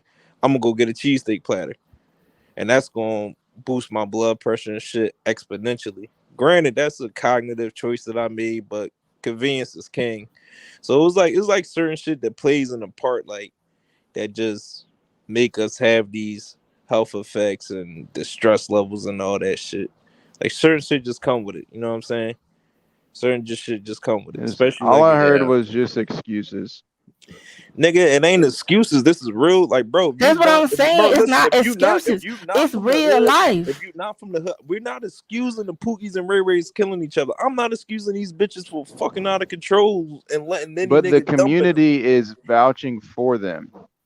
The Like and those the people, bulk of the listen, community listen, vouches let me for talk. them. Let me talk. It's I the said cost. let me talk. I said in the back check, we gotta make the criminal cultures corny. I tell every nigga on my block who sell drugs and in my family, I tell them I'm gonna tell on you if I get caught with you. What you Man, niggas just doing is leave. stupid. All of that is a waste of time. You can better off just leaving, man. Nah. You See, leave. It gets a lot less stressful. See what I did. You know what I'm saying? I don't want to move in no glider neighborhood. You know what I'm saying? I'm cool where I'm at. I bought my family crib because I believe in my heritage. I didn't want no white people living in my crib. I didn't want no white people taking over my family heritage and all that shit. Then you get I what you wanted. get. No, listen. I believe, like how y'all say, oh, fix your own community up instead of moving up. I got that mindset. My aunt, she live around the corner. She got a daycare. She give out food to the community and shit. So I believe in building up my own neighborhood and all that shit. That's why I didn't get, when I got my good job, that's why I didn't run out to the county to be around gliders and stuff like that. You know what I'm saying? Like I'm trying to make a change. I'm taking care of my family and stuff right now in the house that I grew up in. Like I'm trying to make the change. I'm trying to change the culture in my household and within Now my what family. happens? Hold on, Lomingo. Good luck. What happens, Lomingo? If your kid, one of your kids, and I don't want to hate saying these things, but Yeah, you're in an area where your kids are like they're around when people are shooting. yeah. You know what I'm saying? What if somebody in your family falls victim to the gun violence, man? Well, you know that happened. You know, some people, you know, like hopefully my kids don't go through that. You know what I'm saying? Because you know I'm really like going to be in their lives. I'm trying to show them the Oh, right way. Hopefully they don't succumb to that. But you know, I No, no, lost no. people. I'm talking about random shit. Like you get That's something carjacked or that or a that's the stray that's bullet, shit like that. you know, you know. I'm covered in the blood of Christ, and my mom and my grandmom, and they all pray for me. You know what I'm saying? I walk in faith. Anything can happen, bro. I could get in a car accident. Anything can happen. No I just doubt, try. no doubt. I just play my rear view on my side mirrors, and you know, just keep my just keep my peace with me. You know what I'm saying? Like it can happen. It can happen to anybody. I'm not saying it's gonna happen to me, but I don't Right. live in a constant. I don't live in a constant fear. I just stay prepared for the worst and pray for the best. Okay. Let me move along, man. Yep. Of the victims, 2 were Americans, 5 were from Argentina, and 1 from Belgium. And the deadly shooting on the Strip is just one in a series of incidents in recent years. And WVTM 13's Chip Scarborough is live. Hold on, let me Damn, he black. let me go to this story that I wanted to do of tonight, man. Where the hell did I put it? Hold on. This Detroit story, man, because we covered this a couple of weeks ago, and I'm just glad that they caught the bastard, man. Oh, where is it? Here it is. Okay. I'm just not one of them type of females that gonna sit up here, and I And know a he's bunch just of saying females that walk. get food stamps and Section 8. Then they actually get this stuff and they actually work hard to take care of their children. They just need assistance. I'm not gonna sit here and say that we need to cut out welfare and food stamps, and women actually need these programs because they're poor. I'm not gonna sit up here and say nothing like that. Yeah, Period. I think that getting rid of those programs would literally turn. I think that's those programs are the only thing keeping us in the first world, man. I'm telling you, you cut off welfare and food stamps, they're gonna actually have a reason to come and rob you for real. Hey, So we have to bribe them to act Yes, And within a man. civil society. not Yes. not exactly. no, I'm No, that's no, exactly it. No, We have what to I mean, pay them not to commit crimes. no, I'm you're on the not Because paying guess what? them. That's not working either. No, I'm on the listen. I'm not on the side of taking away help from people who need it. I disagree with it being under government control. I agree with charities. I agree with your family helping you out. I agree with people close to you doing that. But I'm against the government doling that kind of stuff out because What? the government takes 90% of it for yeah. their administration fees and gives 10% Yeah, to whatever y'all the must say cause is, and they don't have any incentive to solve the problem because they get 90% of it to deal with whatever they want to do for And administrative they're not as costs. accountable as a family member or like a local community enterprise would be if they have to give out assistance to people who need it. They can actually look at how someone's doing after we give them this amount. If they're doing better, then we can pull back because they're showing signs they can take care of themselves. If they're wasting it, then we got to cut them off because there are other people who actually need it. I'm just like I said, I'm against it being under government control because it's compulsory. Okay, everybody want me to be quiet.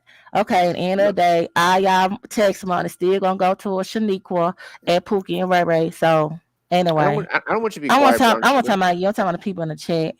Oh, okay. Oh, okay. But yeah, that's all it is. I think people need. I receive help from friends and family. I think people could do the same. I'm just against it being done by the state. That's all.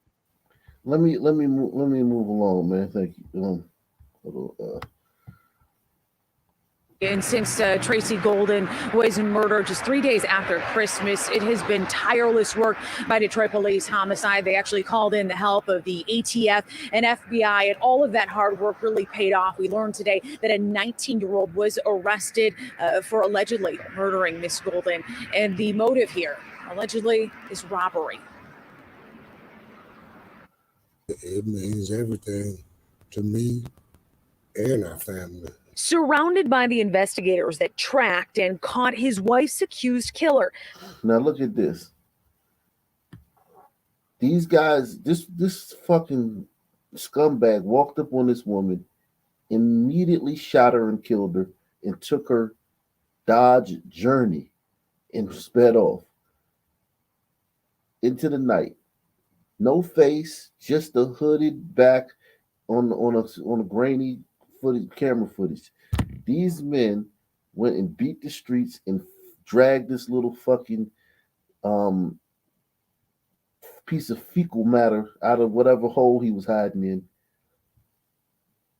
The community, a normal community, would after protesting and tearing up the streets for every time one of them gets beat up or one of their criminals gets shot, a normal community would then in turn do something special for this occasion. But they don't, because Black people are not like normal people.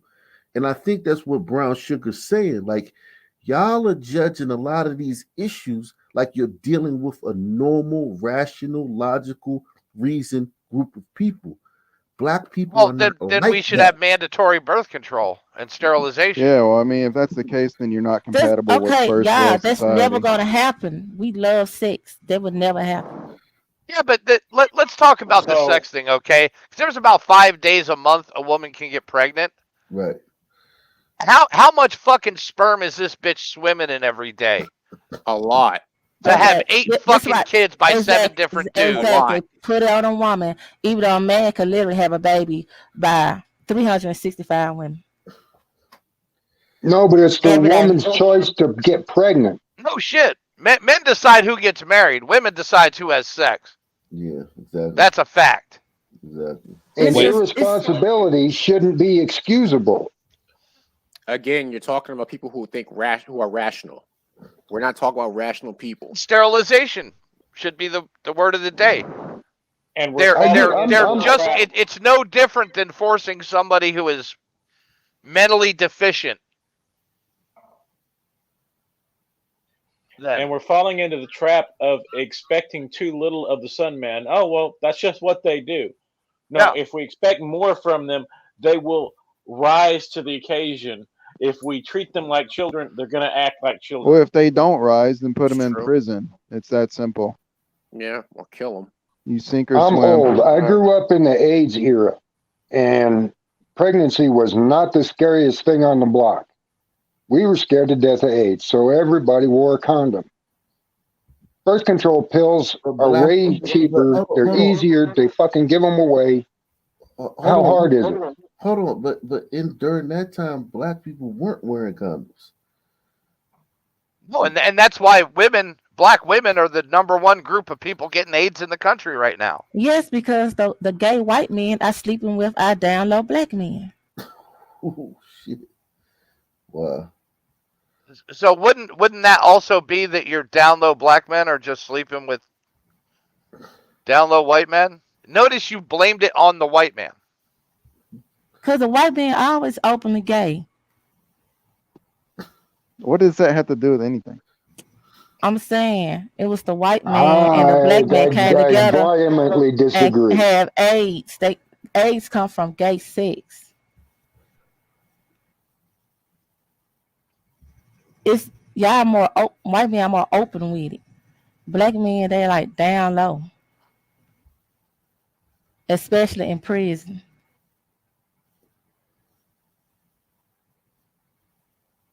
And then they come back and sleep with the black women. A lot of them like those kind of guys too. It ain't like gangs of gay guys are chasing down black dudes and doing them. I mean, let's be honest here. Nah, but a healthy number of them are no, but a healthy number of them are I think are deviants. Oh, I agree. It's a deviant lifestyle. Yeah. It's just that one you really can't, you couldn't open, like in a black community you couldn't openly be that way without without swift punishment from members of the community. So that's what the term down low comes from. I understand the vernacular. Golden says some relief in the arrest of 19-year-old Bradley Thurman. I will never have closure because my angel is not here. Thurman, now charged with murder, being held on an unprecedented bond, $4 million cash. Detroit police. Wow, they gave a son man a $4 million bond. Hey man, we were just talking the other week, like you rarely see that. That's usually reserved for gliders, man. Salute, man. $4 million bonds. That dude ain't got They a ain't shot. playing. Yeah, he couldn't come up with that in his dreams. He shouldn't even get that. He should just keep his ass locked up until his trial. What's up, D? D, how are you doing, D? D? D? Well, if it's a $4 million bond, this is Detroit, Yeah, I'm Michigan, here. so it is 10%. So if he doesn't show up, they get $400,000 because they have to put up $400,000, right? Yeah, he ain't got that. Yeah, this ain't Houston. Yeah. Can you, So, can you hear me out? Yeah, what's going on, D? How you doing? I'm doing good. Most of the time I agree with Brown Sugar, but I disagree with you tonight, homegirl. I That's can't okay. ride with you. Disagree with me on what? Because you said that it's the black women get AIDS because of white men sleeping with black men. Okay. And then the black man coming. Because if we're going to take responsibility, the black woman is really the one at fault because she's the one that's deciding to engage in open sex without, protection and being promiscuous, just like it's her You fault. don't have to be promiscuous to catch AIDS. No, you don't have to be promiscuous, but you would have to be having unprotected sex, right? If you in a relationship, okay, so I'm gonna ask you this: if you in a relationship with your man, y'all been together, you telling me you gonna use a rubber every single night for years? No. Exactly. And you don't know what that man, who he with, right? Because you're not his left hand, right? You don't go everywhere with him.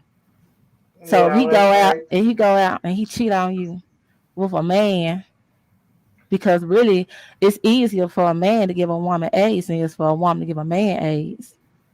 Okay. And he bring that crap back to you. So this is really the sun man's fault But for I'm cheating trying on to his girl. exactly. That's what I'm trying to say is that it's not the fault of the white man. Then I mean, it would be the fault of the black man and the black woman that decides to engage in sex with him. Okay, I gotta ask a question. It's tricky because What you is that? can't even see who have AIDS. And let's be honest here. How many of these are coming from supposed married or long-term relationships? Come on. Go ahead, let Johnny. Johnny got a question. I gotta ask the question. What's the AIDS rate in Africa where there are no white men? It's through the roof. Yikes. Well, okay, y'all upset because I said a white man slept with black men and No. There was a lot of interracial gay sex going on in the 80s. No, that was your impetus for blaming it all on. I didn't white blame men. on a white man. Yeah, you did. You said that's because Are it's you the a gay gay white white man? Are you a gay No. white You man? said it's the white man. It's the gay white man's fault. Those were your words. Okay, and that was wrong. That's factually wrong. Just like, I mean, I wouldn't, just like, I mean, if anybody has to take responsibility for any actions that they have, these black men that are out here killing people, we don't want nobody to give them an excuse as to why they're killing folks. So just like it's the fault of the black man killing folks, it's the fault of the black man giving everybody AIDS. Mm. Mm. All right. Wow. Everybody just get tested, everybody. Since all black men is giving away AIDS. And I apologize to all the white men that I said That's y'all not gave what. AIDS. Hold So on, everybody, if you ever had brown sex with a sugar. black man, everybody make sure you get tested. And if you ever had sex with No, a black brown woman, sugar. get Just because tested. just because I disagree with you, No, I ain't don't talking about you, mean. girl. I'm just saying. Oh, okay. Because I don't want anybody to ever think that because it's a disagreement or whatever, I'm coming against this, I'm coming against that. I'm only on the side of truth. Mm. Okay, so let Okay, me. they said I need to take this L and move on. What L from what? I don't care. I don't have AIDS. I don't care. I don't live around black people no more either. I don't care. I mean, I don't like black people, and I'm one. So I love my black people. I just hate that. I just hate that behavior. I love black people. I hate niggas. Yes. Where do you live, D? I live in Texas. Okay. Commander Nice Guy says, "Can someone text Cold Sun so we can get his take on this topic?" Oh God. Please, God, no, never. George, He's hanging out with Julio Jones right now. He doesn't have time for us. Oh yeah, that's right. Julio Jones has got plenty of time on his hands now. Georgia Swan says, while some may not like what Brown Sugar is saying about welfare, she is speaking practically, and she is correct about HIV. Okay, Georgia, you want to come up and tell us why? Thank you, Georgia. Finally. Or you want to drop another super chat and flesh that out a little bit for us? John Golden says some relief in the arrest of 19-year-old Bradley Thurman. I will never have closure because my angel is not here. Thurman, now charged with murder, being held on an unprecedented bond, $4 million cash. Detroit Police Chief James White says he was arrested on the street last Friday after careful surveillance. Detroit homicide detectives using this video from Beverage One liquor store where Tracy Golden was murdered, keying in on his distinct walk that dominoed into more evidence. When you see someone like her, yeah, he is pigeon-toed. Damn, they caught him because he was pigeon-toed. Wow, that's crazy. That's ugly. And she got a nice little shape on her too, man. Keying in on his distinct walk that dominoed into more evidence. When you see someone like her, she represents all of us. Innocence, just stopping at a store in our neighborhoods. Detectives said Tuesday Thurman's motive robbery, picking Tracy at random December 28th at the store off Grand River near Outer Drive, just minutes from her house. Police found her SUV dumped a day later across town off 7 Mile near I. So he killed her to ride around in her car for one day. 75 at this Family Dollar store, which Thurman is accused of robbing, then ditching that SUV. I have no sympathy, no nothing. His wife, on the other hand, John says, would have tried to talk sense into Thurman, but never had the chance. And his wife was a mammy. What do y'all think about that? They said what they said about her? She would have tried to talk sense into him if she could speak. Like if she had a chance to talk to the robber, she would have tried to talk sense into him. But he just walked up and shot. He didn't give her a chance. You said it makes her a mammy? She's an older black female in the community. Of course, she's a mammy. I don't think they were talking about. I think they meant like before he put the gun to her face type of thing. Like she would try to be like a mentor to him. I hope that's what they mean. Yeah, something like that. I think you're pushing it a bit on that. So you think this woman was not a mammy? I think it's a. I'm a mammy. Hell, so yeah, she a mammy. I won't say she's a mammy. I think it's a harsher indictment to give someone because they would try to talk sense into somebody. Not everybody's used to violence. If they say I'm a mammy, then yeah, she's a mammy. Okay. But never had the chance. ambushed, shot in the stomach, dying at Sinai Grace Hospital, where she worked. This is something that we will have to live with for the rest of our life. She leaves behind her beloved college sweetheart, who rekindled their romance after 30 years, and a 19-year-old daughter. My wife, to me, Her daughter left a pretty. legacy, and me and her daughter are going to carry it on along with the rest of our family. We asked Chief White if this investigation was over. He said it is not over quite yet. There are still some questions about this whole situation, the timeline that they want answers to. But he also said they are very confident in the case that they have against Thurman. Reporting on Detroit's West Side, Jessica Dupnack, Fox 2 News. Every doorbell cam, every camera, every set of eyes counts right now for them to make this case against the suspect even stronger. I'm sure they're encouraging anybody out there to call if they have any more tips. Yeah, absolutely. And there was just such a show of support from the entire homicide department. Really, a lot of officers working this case. This one really touched the department because, as you heard the chief say, this could have been any of us running into a store after work and just senselessly killed. As the chief said, she represents all of us, that victim. Our thoughts and prayers are with that family. Jessica Duke. Oh man, I mean, Somebody need to go on apply at the jail that he's at right now. Handle that. It don't work like that. He probably fought part of a gang. Those dudes in there probably will, if he, his gang probably gonna ride with him, man. I mean, Shit, he's in a family reunion right now. yeah, it's just no hope for this community. These people. And listen, man, God bless these people, man. God, what does it say? God loves the babies and fools. Babies and drunks. God protects babies and fools. Yeah, that's why we're still around, man. That's why we haven't been eradicated, man. From the Don't planet. protect babies in this neighborhood. Right. Let me see Jackson. We'll do Jackson, man. Jaffica, man. I ain't did Jaffica in a little while. Then we'll do Memphis, man. Yeah, we got to go down to Gulfport sometime too. The other half of the state. Oh yeah. It's sunny down there too. Jaffica. Let's see. And if I sound a little rusty, y'all, I had a little cold. The Jackson City Council voted. Oh, okay. So you don't got that sweet southern sultry voice going on. Nah, I had a cold. Like I was sick. Yeah. Salute to Deluxe 247, aka Cal Ripken, aka the real MVP, coming through once again, man. Clap it up for Deluxe 247. The Jackson City Council voted to spend $300,000 to clean up litter. That vote unanimous. The city will pay a company to pick up trash along and around major streets in the city. It doesn't include interstates. Many residents in Jackson. So, I mean, they got a jail full of prisoners. Jesus Christ, man. And they paying $300,000 to pick up truck of trash. Can't use them no more. That's like slavery now. Yeah, and if they try to escape, you gotta kill them. And then if you do that, then everyone gets pissed off.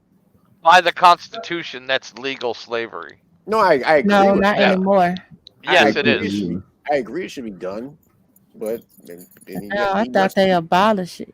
Nah, that was just Kanye tweeted about it and shit like that, and niggas talked about it. No, they had a vote. Then they voted against slavery to end slavery, like within prisons. I gotta look that up. Somebody look that up. Georgia Swan is up here, man. Prisoners are not citizens.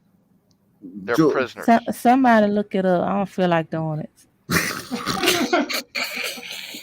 I don't. Hold on, George. Let me let you get George. Hey guys. George, what's up? What's going on? What do you have to do? You said you ride with Brown Mammy on this, man. Go tell us. Yeah. Nice, Sambo, stop. Yeah, I definitely don't think she's being a mammy on this. With the welfare thing, it's not great the way it is, but it would just be so much worse if you cut it off. You would really be like Brazil overnight, where there's no social safety net. We're Brazil now in the cities. we're not Brazil in the cities. We really are not. We're not even like a Caribbean country. So if you just cut off all welfare, it would be a disaster. And food You don't, stamps. you don't think that the people would be pushed to where they either have to sink or swim? No, because they will just sink. Yeah, They cannot Well, then swim. if There's somebody's gonna nothing, sink, they deserve to sink. Yeah, but but they're going to then take you down with yeah, them.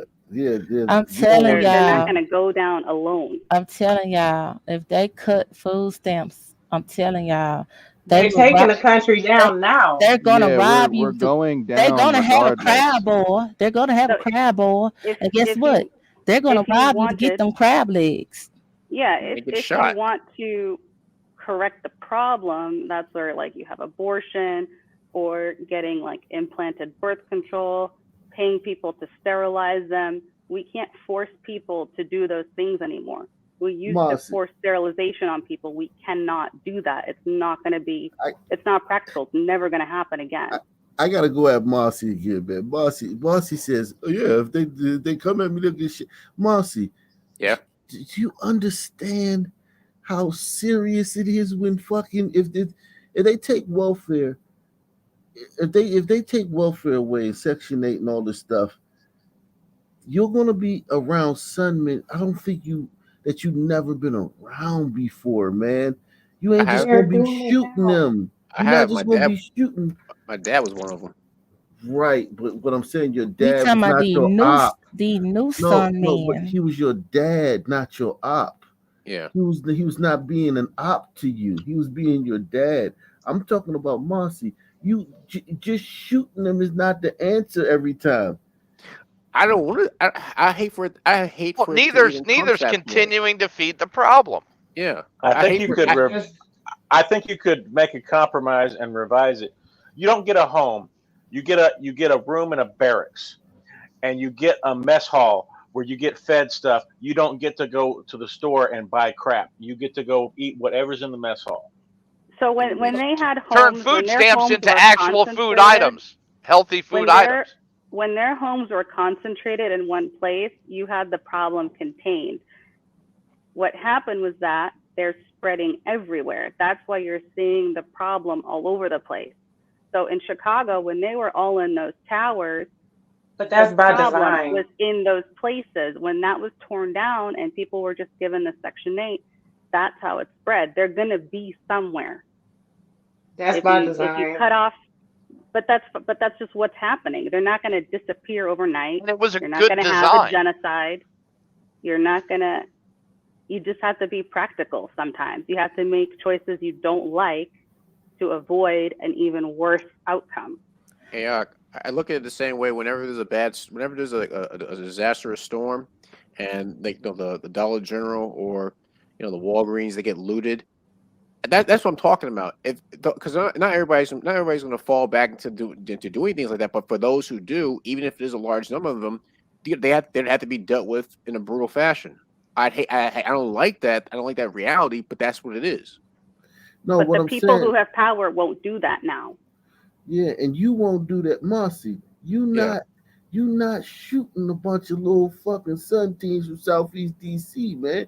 Your ass is gonna get fucking ambushed and fucking like you will get murdered, man. They do that for a living. They kill people. You ain't killed nobody. You dealing with dudes that kill people on the regular, not just like that's what I think that's what the blind spot. And you're talking like every time your solution is to shoot them.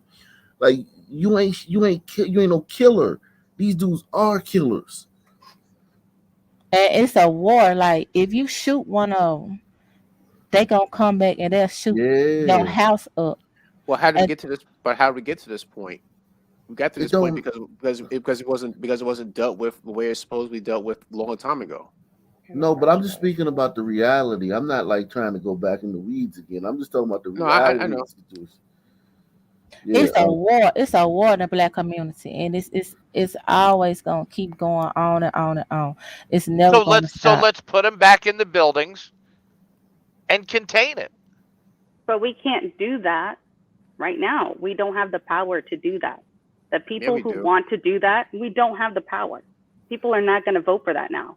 People are already, they're upset about the Derek Chauvin. They're not going to want to put black people in jail. They're still confused, brainwashed, whatever. It's Then the not going to cities will change right fail. now. The cities will necessarily fail, and even more black people will die because of it. And the brainwashed people will blame other things. I mean, Hold you on, still have people getting vaccinated. I mean, Mayo. they don't care. Mayo, do you want the city to die, like drop dead, like one of these players that got the COVID vax, or you want the city to die of like diabetes or old age or something like that? They're dying of diabetes right now. Right, but you what you're talking about is going to make them drop dead. No, and what nobody's saying, we're not talking about instantly ending food stamps, like just Great, cutting them off today. Good. Thank God. It's got to be phased. You're talking about weaning them off. Yes. Nobody's talking about just ending it today and fuck them, let them starve. Okay. Start by taking their food stamp money and deducting the 3 meals a day these kids are getting at school. Okay, wait a minute. And reward them Nah. for working. Wait a minute. You want to stop feeding children? No, they're already being fed. Okay, you want to stop feeding Do you know children? what SNAP stands for? Do you know what SNAP stands I'm not for? stupid. I know what the fuck SNAP stand for. Okay, what does supplemental mean? Well, so it's food. You buying some food, but my thing is, But why it's supposed to be a supplement to the Okay. family's income. It's not supposed to be their food budget. But it People is get their food budget. accustomed to something and they won't want it taken away. So you have to just eliminate the demand. You have to focus on getting them abortions, sterilization, fewer kids, stuff like that. If you take away the food stamps, even now with inflation, people are getting mad. I'm not even saying take away the food stamps. Let's do it like WIC. I hope none of y'all ever lose y'all job. I hope none of y'all never get so sick y'all can't work no more. And they're done that. And I hope none Thank of y'all children and grandchildren don't fall into the same situation. Yeah, but it's supposed to be a crutch, not a fucking wheelchair to ride through life for generations. Some people just get them. I don't see no wrong people getting food stamps. It's the people that's committing the crime. Y'all need to focus on the criminals. I guarantee the guy that killed that woman in Detroit, I guarantee he slept in a Section 8 fucking house that night in some single fucking mom's apartment. Laying up on some bitch's couch all day. Eating her fucking food stamp food. Yeah. Let me guaranteed. Let me just read these super chats right quick. Commander Nice Guy says, "What would Trump say about this son violence? There's a lot of bad babies out there. They are not sending us their best." Then he says, "SNAP equals sons never admit problems."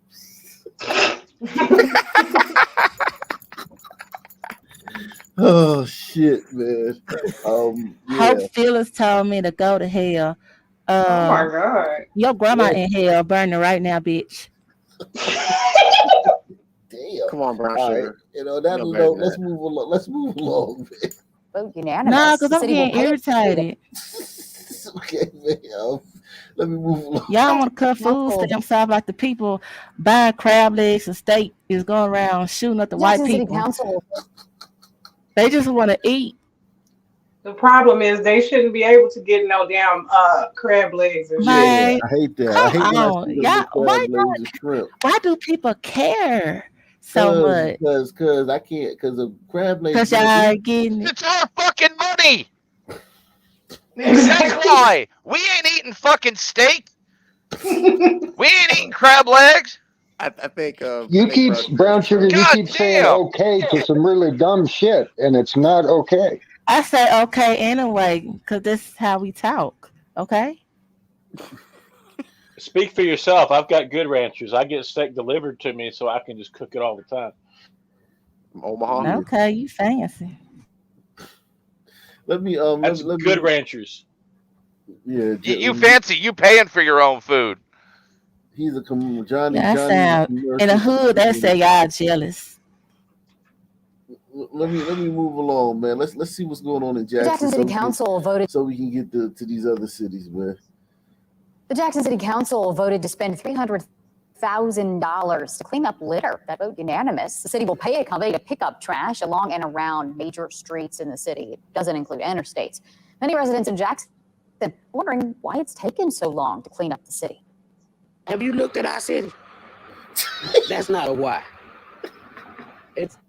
Have you really looked at us? I'm 65 years old. I've been here just that long. This has changed totally. Between illegal dumping on streets and litter all over the place, especially after you cut a right of way, you can see the amount of paper and debris that has been stacked up and thrown on the side of the road. It's a big problem. Councilman Banks worries that. Wow. I mean, this to me, I always think litter is the telltale sign that you got too many sons. Like always tell y'all about the apartment building I lived in. It was working class blacks and gliders, and the one I lived in, what I was talking about last week, right around the corner from the Spice Ladies store, and once they made that law in DC where you had to make a certain amount of units in every building, market rate rent. So basically, like people in there, you could pay $1,000 for a 2-bedroom, while everybody else is paying $25 for a 1-bedroom. And these people started coming to that building. The first thing you noticed, besides the smell of weed, the overpowering smell of weed everywhere, and the loudness, was trash. They just bring fucking trash. And I think that that's a Sun thing, because we would not make all these products. Like, we wouldn't have a bag of chips. There would be nothing that wasn't natural, nothing that didn't grow out of the earth or just wasn't there. We wouldn't, produce anything like a bag or a styrofoam cup or a fucking tire. We wouldn't make nothing Manufacture. like that. And Manufacture. even if you go to the African villages where they don't have that stuff, the natural stuff is just thrown on the streets too. So it biodegrades, but Yeah, it's still there. it biodegrades. Exactly. That's a great point. It biodegrades. So we don't understand we're dealing with stuff our brains can't really compute. The trash problem will just come back if littering and illegal dumping laws aren't enforced after the cleanup. It's just gonna be the same shit. Jafrica, man. Fucking Jafrica, man. Jafrica's never gonna fucking change, man. Let's see what else is going on. Jesus Christ. Happened on Cedarhurst Road, that's in Northeast Jackson. About 50 customers are affected. One man who had no water in his home says he already has a backup plan in place for days like this. Another water main break disrupting service for dozens of people in North Jackson. A 5-member crew spent Wednesday on Cedarhurst Road working to replace a 10-inch line that burst overnight. The broken pipe left 50 customers under a boil water notice. Galen Still says he has no water to boil. Well, when I woke up, it was off. Then later on, we got a text from the water company saying that it should be back on soon, but it hasn't came back on yet. Still Now says look at this fucking hole. That's not cheap to dig that fucking hole, man. It's very expensive to dig that hole, and this city doesn't have a tax base because it's Jafrica is 84% Sun. They don't have the tax dollars to keep digging holes like this. And these holes like this need to be dug every other day, because this shit happens every other fucking day down there. Water. Hey, product in Cook County's in the back, man. Yeah, I'm trying to get him up. I gotta bring somebody off. I gotta drop somebody to get him up. Okay, he's good now. What's going on, man? What's up, product? What's up, bro? What's up? What's up, Cook County? I was just chilling in back chat. I was just talking to him in there because I think you had said something to Mossy, pertaining to just like him like shooting at some summon or whatever. Yeah. For whatever reason, whether it's like they're trying to kill you, whatever. I was like, man, I don't think I'd have that issue. Not me at least. What do you mean having to shoot them? No, if I had to, I don't think I'd have that issue. Oh yeah, you would. But all I'm saying is like, Nah. all I'm saying is that like it's not that easy. It's not flippant. Like you gotta fucking murder a fucking savage. I don't see the problem. No, I'm not saying it's a problem. I'm telling you gotta do it. Yeah, It's like me saying, you know what? It's like me saying, yeah, I'm gonna fuck Kim Kardashian now that she's single. I actually have to go fucking do that. You know what I'm saying? I had to ask myself that question before I even picked up a gun. So so it's already made up in my mind that if it came down to it, then that's what it is. Question. Okay. Yeah, like I'm saying, if it's coming down to it, I'm gonna have to do it, bro. Look, and like, I'm not trying to sound like no badass or nothing like this. I was just texting them in chat about this, bro. Look, I've had a gun pointed in my face twice. Just 2 years ago, while door dashing, did it? Who I was did at it? gunpoint. Who you did think? The third time I had one was when I got robbed down at Hyde Park, which that shit was not cool at all. I was telling him, like, I mean, I felt like a bitch, bro. You know, I mean, I knew where I was at. I was making money the whole night and everything, but you know, I got robbed.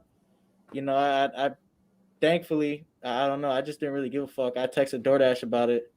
You know, they had me complete the order. It gave me an extra 100 for doing it still, but fucking nah. I mean, yeah, when I got robbed, I went inside the security actually to the apartment building I was delivering to. Didn't do shit about it. Wow. Just told me, oh, we'll check the cameras. I'm saying, like, that shit makes me feel like a bitch. And to And be you don't honest like with you, that Og, feeling. I don't. And that, you know, I'm gonna tell you this, Og, look, I'm a proud Eagle Scout. All right. Mm. You know, I do have some principles I live by and everything. I do thank my parents and especially my mother and my dad a lot for a lot of things. Cause everyone does say I'm a dad's son, and my dad did have, you know, a lot of not against people he loved, but he was slightly a loose screw. I think my family and like the stuff they put me in and everything, because I think sometimes I would have ended up the same way. You know, if it wasn't for people that gave a shit about me or just like the threat of going to jail, honestly, I hope I find that motherfucker sometimes. I'll do it. I'll admit it right on it. I'll do it. Like, The I didn't have a. motherfucker robbed you? I was 18, bro, when I got robbed. I honestly, if I was able to see him again, bro, I'm not gonna get too graphic. Look, I don't want anyone to think of me a certain way, but just know I'll do it. I don't care. I'll do it. Okay. Yeah, I believe you. I no. believe you. You want to see the inner Umbrito come out? It's right there. I'm doing the most cruelest way too. I got a food stamp question. Go ahead. To the person that said they get their steaks ordered. Who was that? Johnny. If somebody was able to order those same steaks off their EBT card and give it to you, will you accept it? I order my own steaks. Okay, but if pay. somebody was able to order those same steaks off their EBT card and give you the steaks, would you accept the steaks? Don't lie, Johnny. I don't know why anybody would do that. They did send me an extra order. They did send me an extra order y'all by ain't there accident. against food stamps. You okay? All right. I could put it like this: he could take it because he paid for it. At least he'd be getting something out of it. What, bro? That made sense. Well, in December they sent me a double order, so I would have accepted it if I had been home to get it, but I wasn't home, so it had sat out for a while. So I didn't get to keep that because it was sitting out. Actually, Brown Sugar, that is the most fair thing the person with the EBT card could do.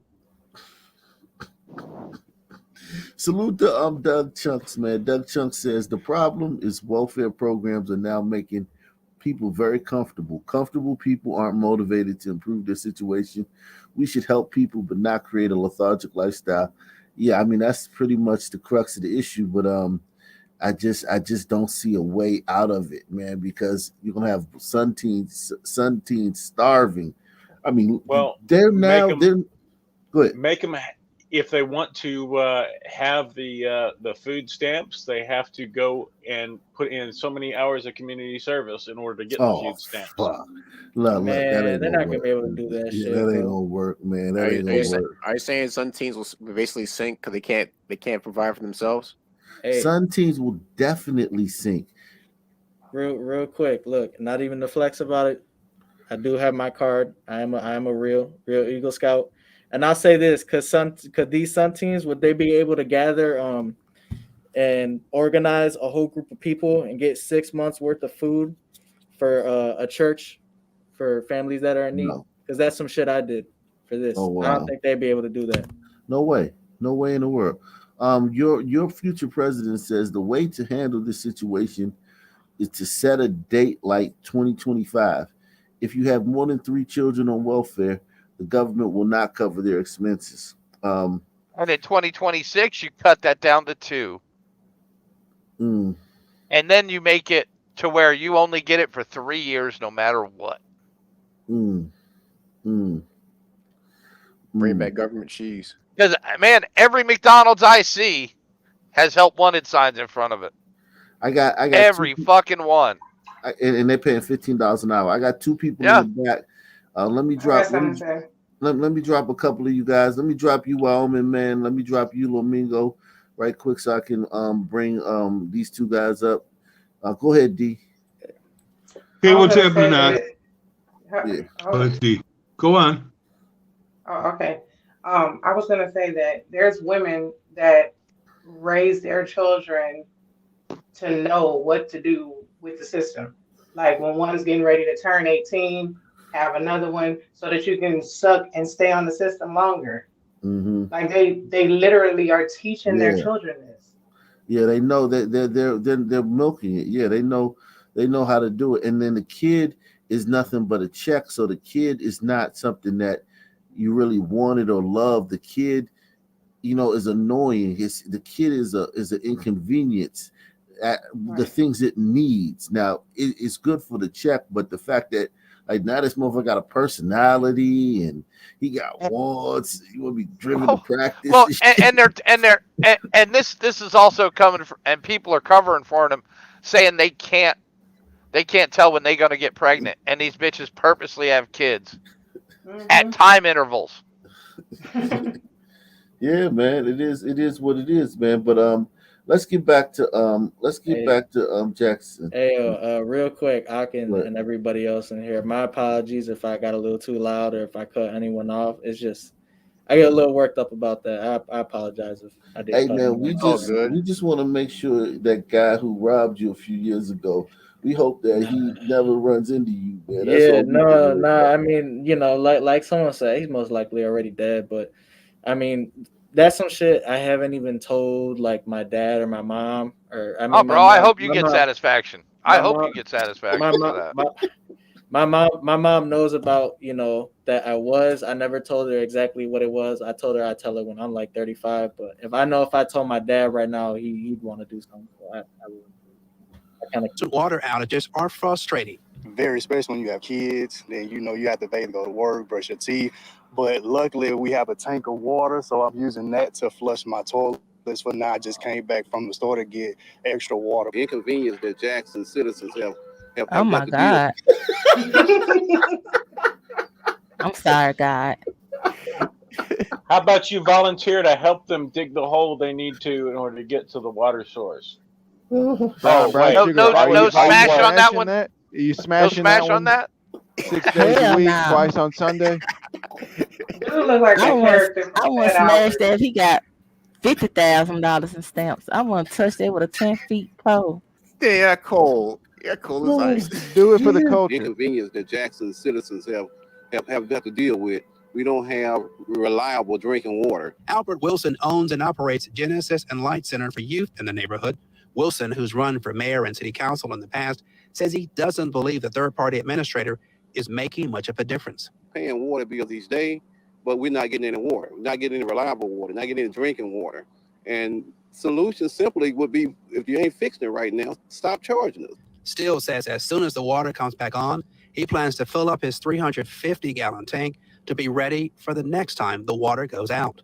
These are the issues. Well, at least he's dealing with the future. At least he's a future-thinking son, man. For the last 6 months, just about every other week is something wrong with the water.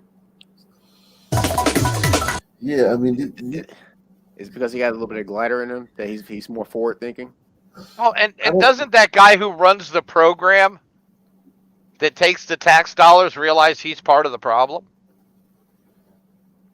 Yeah, I want to jump in on one thing here. I agree with basically Thomas Sowell's viewpoint on how welfare actually hurts people, hurts their mindset, hurts their spirit. Keep them on the sidelines and feeling, you're not doing nothing, you're just kind of existing, and get into trouble, and it just sets up a whole bad culture. I agree with that, but I will throw this in as another angle. Food stamps goes to grocery stores. I talked to grocery store managers, said they'd have to shut down a whole bunch of their stores if they couldn't collect the food stamps, because it's a lot of their profits. And same way, Section 8 supports landlords, little landlords and big landlords. So it's a big part of capitalism. It's a big part of. That's not capitalism, though. That's not a free. That is not a free exercise of money. That's communism. That's communism. Exactly. Okay.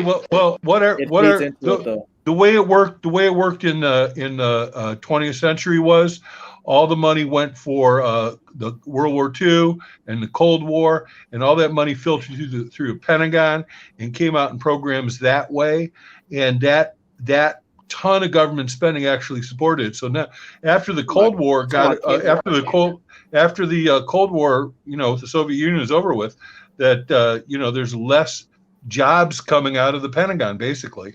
You talking about? Oh no, they sent all those factory jobs overseas with NAFTA. That too. We were still making shoes in Maine. Yeah, I think I thought Nixon went to China to sit down and have egg foo young with Chairman Mao, so to make peace or something. It was so they could get ready to send corporations over there, get them to invest, and China wouldn't confiscate the factories.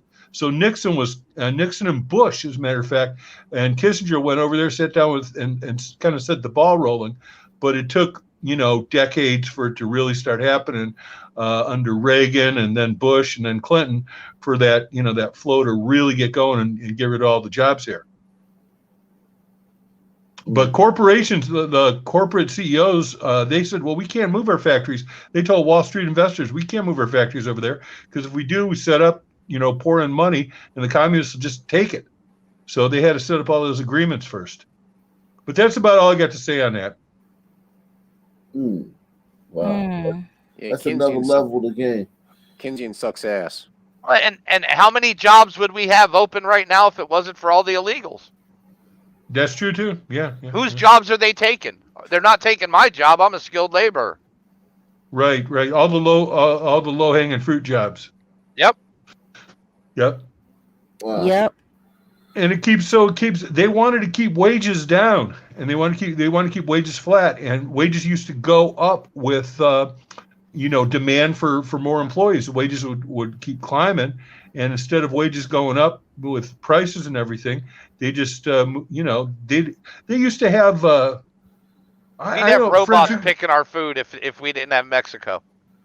I had friends who used to I had a friend who got 7 jobs in one day, and he got them all stoned. He worked for a place for an hour, quit, walked down the street, got another, that kind of thing. It was easy to get a job, say throughout the 70s, maybe not all the 70s, but it was quite often really easy to get a job. And, you didn't have to go hunting everywhere for it and celebrate if somebody finally hired you. It was really easy. But they got rid of all those, they got rid of the unions. So, and that was middle class. I met a guy in Detroit who was pulling in 70,000, and that would have been back in 1976. 70,000 auto workers with overtime. You know, a lot of overtime. The paper mill in the town I graduated high school in paid summer workers $23 an hour to sweep up scraps under their big paper machines. Right. At 18 fucking years old. Wow. Right. So And they that's in wanted 87. Well, And Capitol in Police Chief. 87, $23 an hour is more like $50 an hour now. These guys literally paid for their 4-year college educations by working in the mill all summer. Yeah. Yeah. They kept wages flat. So they kept wages flat, but it gave the U.S. the power of being, you know, the global financial powerhouse in the world. But in order to do that, we became an import country.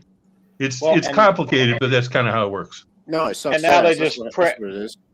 And now they just print money, reducing the value of the dollar. Yeah. Yeah, all But federal spending is printed, and all taxes are just deleted. It's hard to understand. It's harder to explain, but it's really that simple. It's just like movie tickets. They print out the movie tickets and they cut them in half and throw them away. They don't mean shit to the movie theater. That's not hard to So, understand. That's why you Yeah, gotta sneak in it.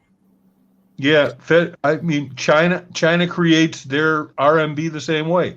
They print their RMB. If they take taxes, it just gets deleted. Wow. Let me move along. I think you getting. I'm going to shut up now. No. You're just getting into a level of the game that's very deep. You know what I'm saying? And it's like, Yeah, let's get back to crime. No. It's very interesting though, man. Like, cause like, I'm following you, but some of the things I'm like, wow, we're really fucked. Yeah, we're screwed, man. Well, Capitol Police Chief Bo Luckey says they're making headway on this investigation. Now, he, along with other people in the Fondren area, are disturbed with this video. Anyone that spends time here in this downtown Fondren area says that Swallophonic is a staple in the community. You're taken away from hardworking people. Here you have a business owner who is trying to survive, trying to make a living. Clothes off the rack, boxes of shoes, and even a cash register, all stolen from Swallophonic in a matter of minutes. It's just one of the most grotesque things you can do as a person, is just take something that somebody's worked so hard for. The retail store shared this shocking surveillance video with us. The break-in happened early Tuesday around 2:45 a.m. You can see.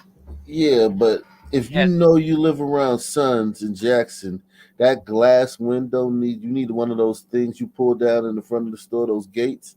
You can't you can't. This is too easy. This is disrespectful. This is disrespectful to have this just a door lock with a lock on it and a glass window, because they would have broke this glass if they couldn't get in this door. Still demoralizing. Kindergarten could have broken there. Yeah, this is disrespectful. Like you live in you have a business in Jaffrica. They call the place Jaffrica. You gotta these people, if they had fucking busted a hole through the fucking wall with a goddamn stick of dynamite, fine. But you just fucking get a fucking bolt cutter or pick the lock in the front or throw a brick through the window and you're in there. If it is indeed Jafrica, does that mean it would take colonizers to civilize it? No, I think that colonizers have not civilized Africa. There's no hope. Africa. Have you been to Africa lately? The problem with colonizers is they left too early. But they still would have never. They would have just been treading water. They would have never. The people would have never been able to take the baton. Yeah, you really should do a show like on South Africa one day, like where they were and where they are right now. Yeah, because it worked. No, it didn't work. It was a glider nation. South Yeah, Africa it failed. It completely failed. Passing the baton, and the baton just flew into the ether. No, but I mean, it was working under the colonization Yeah, system. but I'm saying as soon as any semblance of power slips, it's gone. How long do you think it would take for it to for it to get to the point where they can just pass it off. Yeah, I'm pretty sure never. it would take a long. Thousands of years. Yeah, never. Yeah, I okay, think okay. never. I think never. Okay. I mean, I understand that. I'm just saying it can be done, but it's a long term plan. How can it Thousands be of done years if it on takes a what thousands of if? years? Hold on, Tommy. You're telling me 1,000 years. Whoever colonizes the country, that kingdom is no kingdoms last thousands of years. So you would need a kingdom that lasted thousands of years to colonize Yeah, Africa. that's what I'm saying. It's all on a fairy tale what if. Yeah. The retail store shared this shocking surveillance video with us. The break-in happened early Tuesday around 2:45 a.m. You can see 3 thieves going in and out of the doors with what Swellophonic says was $8,700 worth of merchandise. So I know most of the owners. I know Shaney, and my heart just goes out to him because I know how He's hard so of a worker he zesty. is, and I know that the things that he gets into the store are unique, and it's just disappointing. Tonight, police in the store are looking for this SUV, which was caught on surveillance video by another. Which was stolen and probably ditched in a fucking parking lot somewhere and fucking set on fire. Police in the store are looking for this SUV, which was caught on surveillance video by another nearby store. And I know people are having a hard time in life, but there's always another alternative. Like what? Food stamps. I just playing. It just took me a second to realize that was his voice. Yeah, You're not fully clean unless you're zestfully clean. He's very zesty. And make me mad because I know he could be fine, but he just destroyed. Hey, I don't know. you don't want to get them AIDS. All right, if you had to pick I know his between boyfriend white, him you're and the right. other dude earlier, you picking this one? I'm pick the other dude. Pick the other dude. Yeah, I'm picking Porky Pig over him. Picking Bubba. Then Yeah. to break into someone's business and cause them harm in that way. Hours after the crime, Capitol Police Chief Bo Lucky attended a community safety meeting in Fondren. We asked, Look at the community. Why is there no black people here? This city is 84% sun. Look at the community safety meeting. It's never any some people at these meetings. Because it Well, takes forward thinking to have community safety. Well, they were yelling at the in New Orleans. They were yelling at the. That was about to kill them. I wouldn't want them there either. That was a tantrum. This is That's teething. That's also teething pains.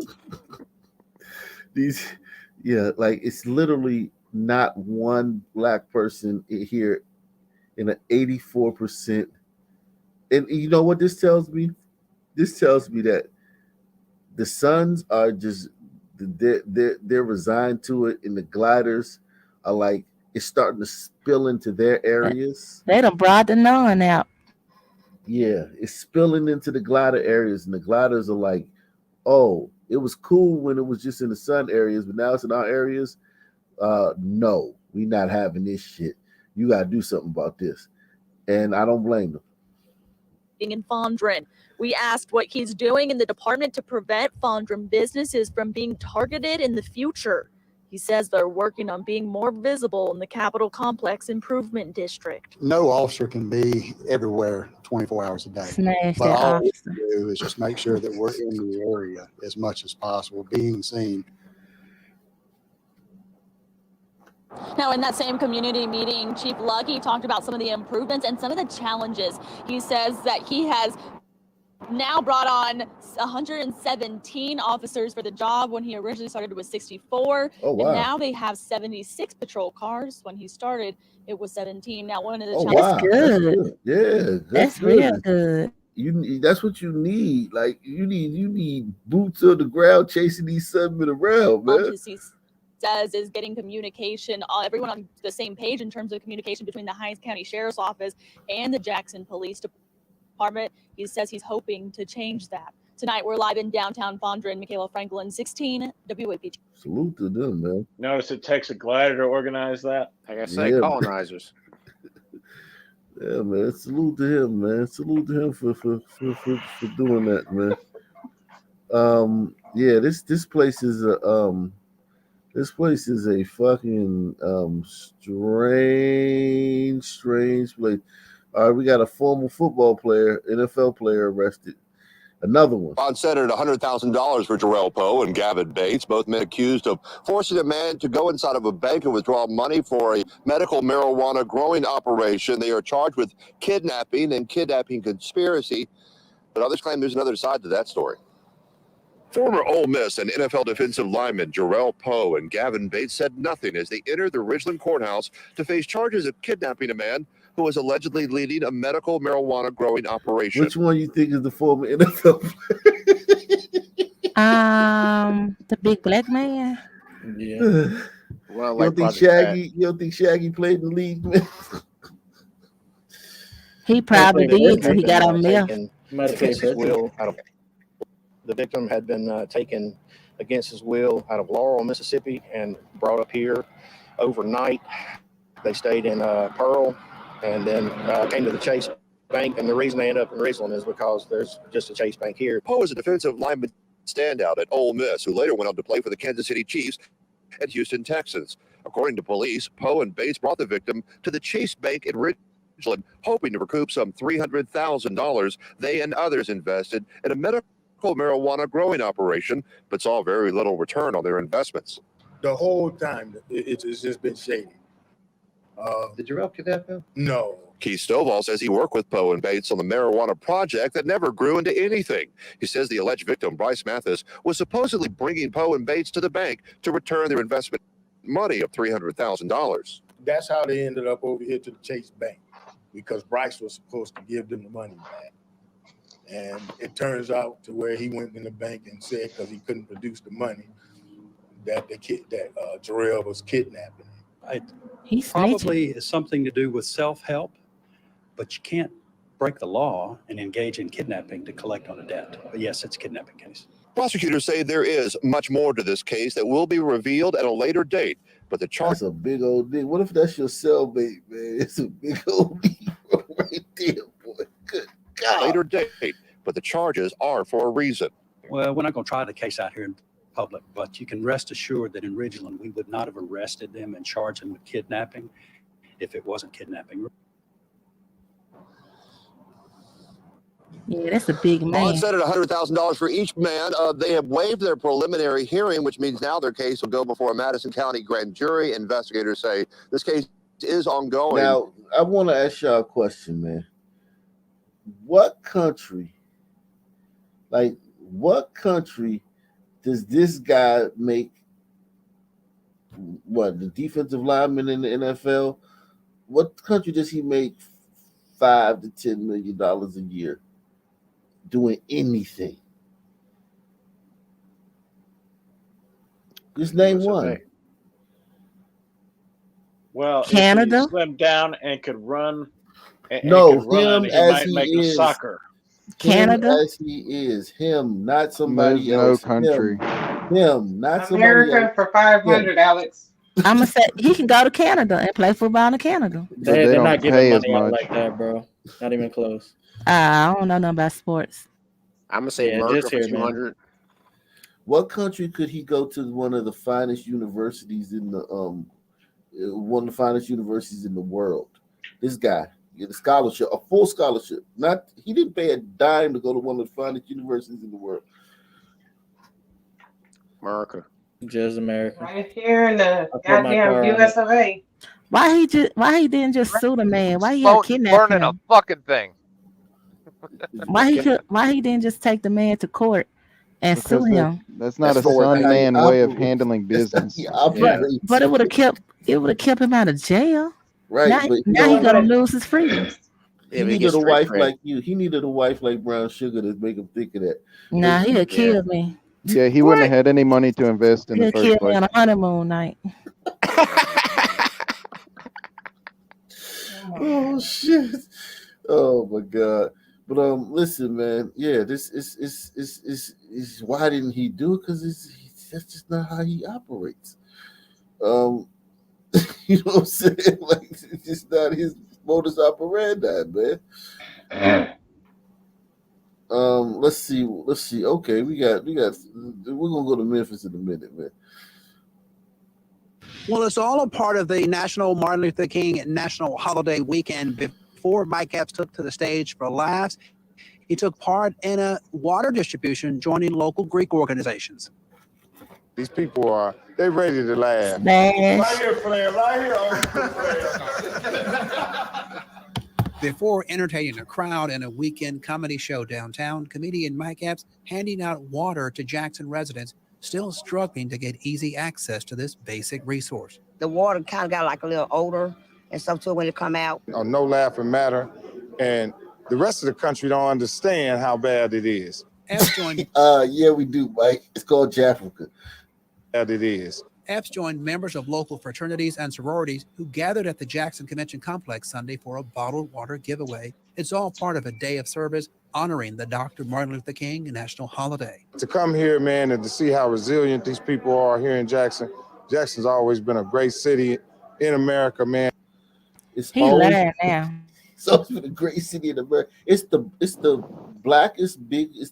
blackest city, because the other cities that are this population of black people are Miami Gardens, East St. Louis, and I think Detroit. So this is probably the second biggest black city in the country.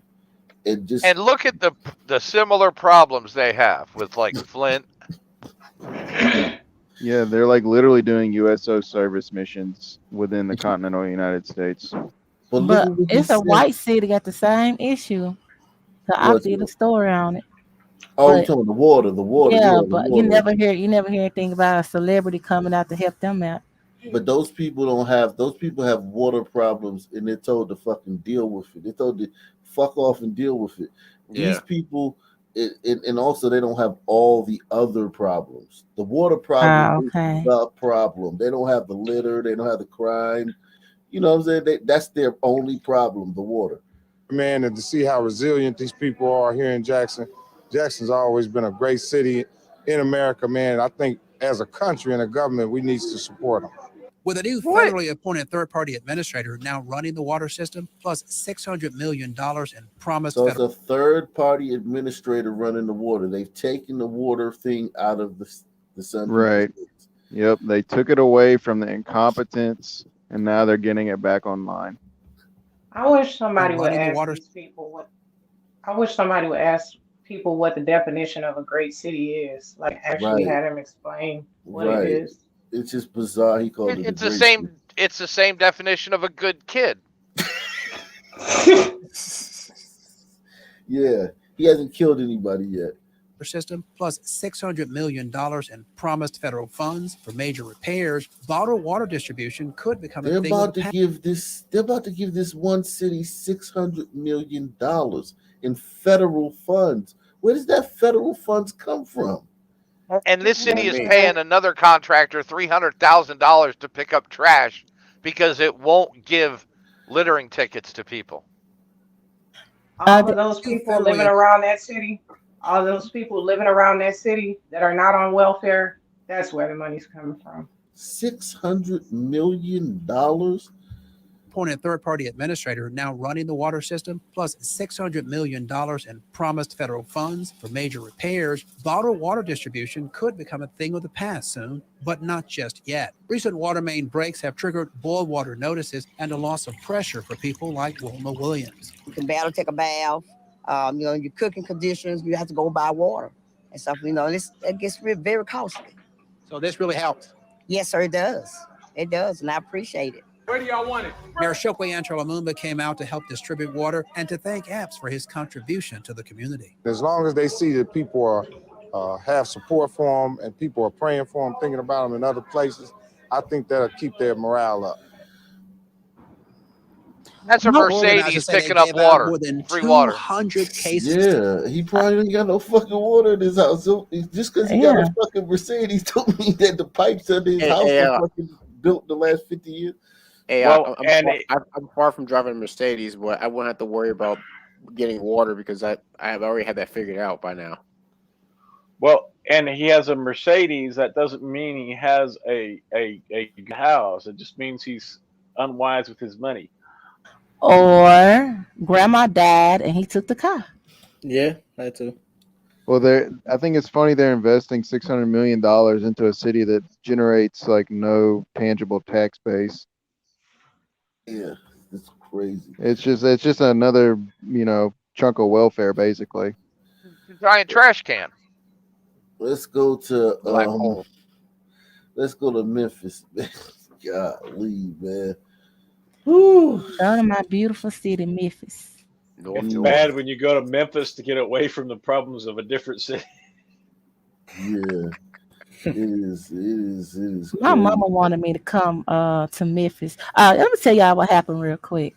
So my husband and I was on a road driving on a little road trip, and we went through St. Louis. I told him I had to go to the restroom, and I thought he was gonna stop at a Pilot gas station, but he got off this exit, and I see some Sunteens with their dreads, pants sagging, and I was like, go, get off, get off the lot, get off the lot now.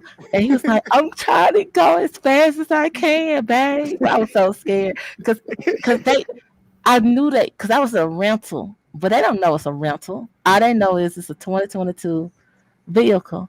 So I seen them spot me, and I just knew those were carjacking eyes. And I said, please, yes. Cause he cut his eye at me. He was twisting her, and he cut his eye at me, and I just knew. I just Yeah, knew that if he would have stopped, it was gonna be over. I was gonna be an Akadu's story. Man, you know how good happy lord. they were once they seen that 2022 vehicle, man. Yeah, Free that money, free money. salute to Brown Sugar for making a wise decision. Um, Good s- decision. yeah, salute to Paul Federal. You got a lot of noise in the background, brother. Um, he says some men are unhireable. Employers prefer no English. Oh, he said some men are unhireable. Employers prefer no English, which means hombritos, man. Hey, you Yeah, want to know something man. funny, Yak? Not Yeah, to go ahead. cut you off. Now go ahead. When I was delivering today, and I'm going in like the South Shore neighborhood, fucking shit neighborhood. Mind you, this is owned by a bunch of some people. Who you think was working in there as one of the people cooking? Two Oh, people. every Jamaican restaurant I go to now has fucking No, hombritos in it. this is daycare too. Yeah. Yeah, Yeah. it's Two it's it's hombritas. great. It's Yeah, the darndest thing, yeah. man. It's crazy, right? Yeah. First at 10 tonight, calls for accountability are growing after a man died after being arrested by Memphis police. Good evening, and thanks for being with us tonight. I'm Shay Arthur. Supporters of Tyree Nichols came together to protest his death today. WREG's Jordan James was there. He's live tonight with what they want to see happen. Hey, Jordan. Hey, Shay, while officers with Memphis police have been placed on leave for their role in the arrest of Tyree Nichols, supporters are calling for justice amid his death. Justice for Tyree! Justice for Tyree! A rally cry birthed from pain and loss. For them to do this to him, it's unbearable.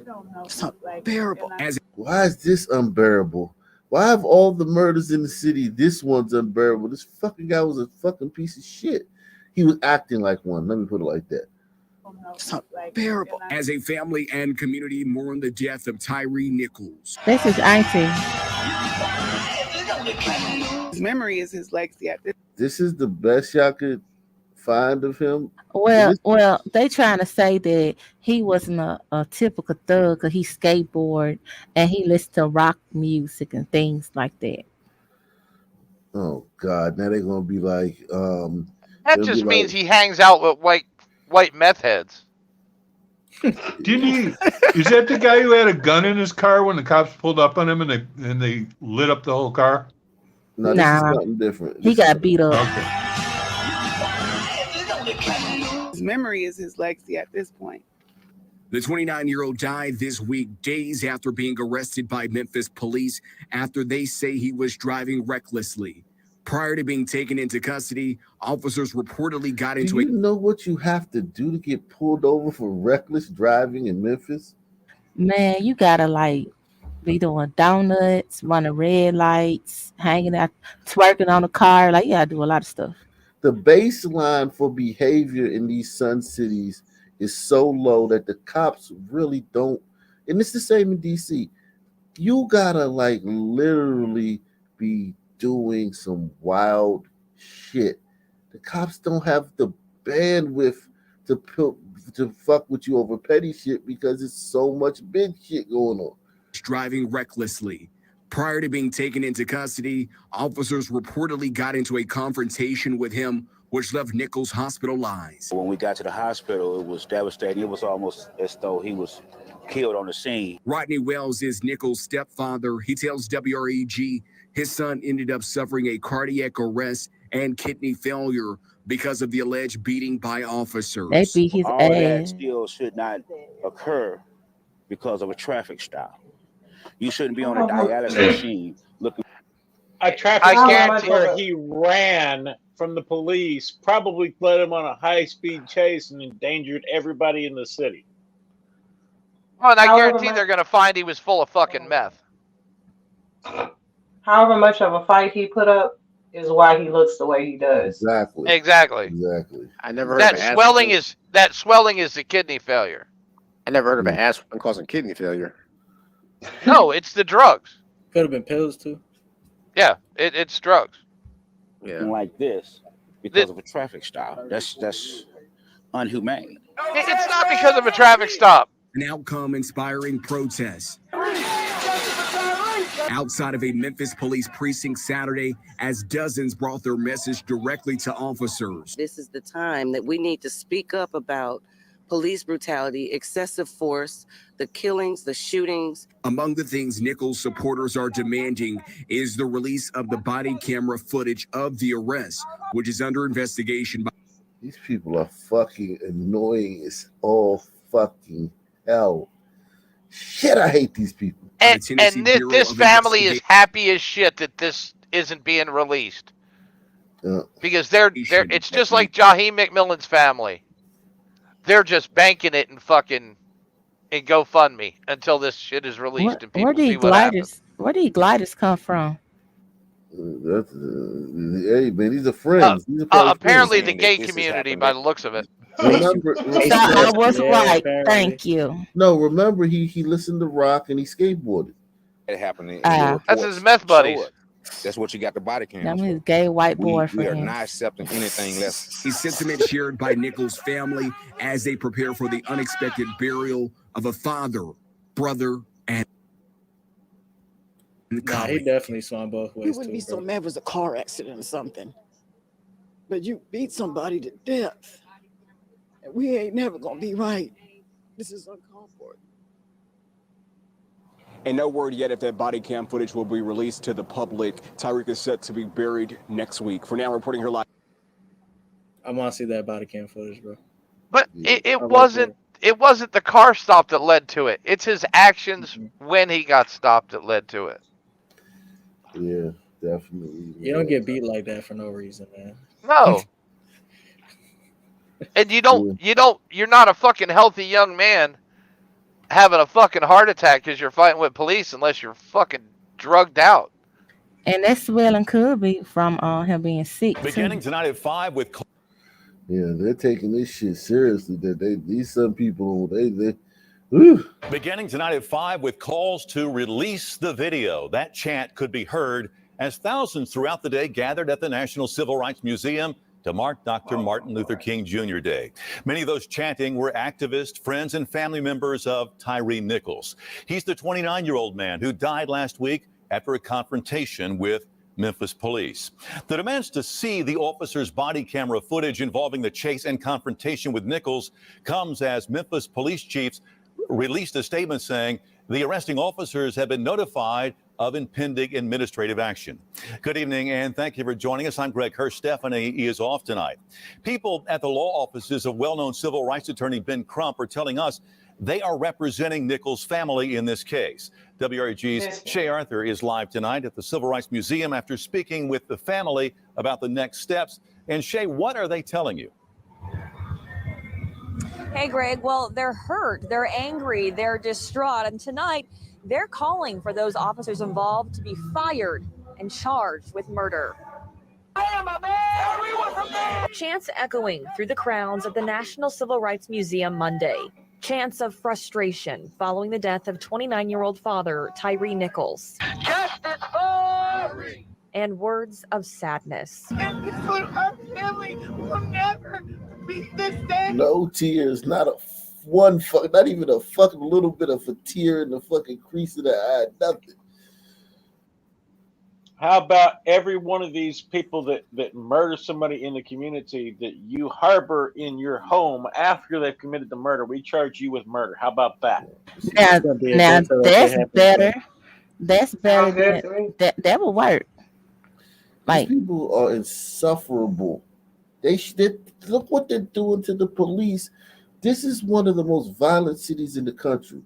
The only reason it's not Haiti, well, not the only, one of the reasons it's not Haiti is because of these police officers chasing these fucking sunmen around and fucking all day and fucking doing all this reconnaissance and all these SWAT teams and all these vice squads just fucking chasing these sunmen around and keeping them on their toes.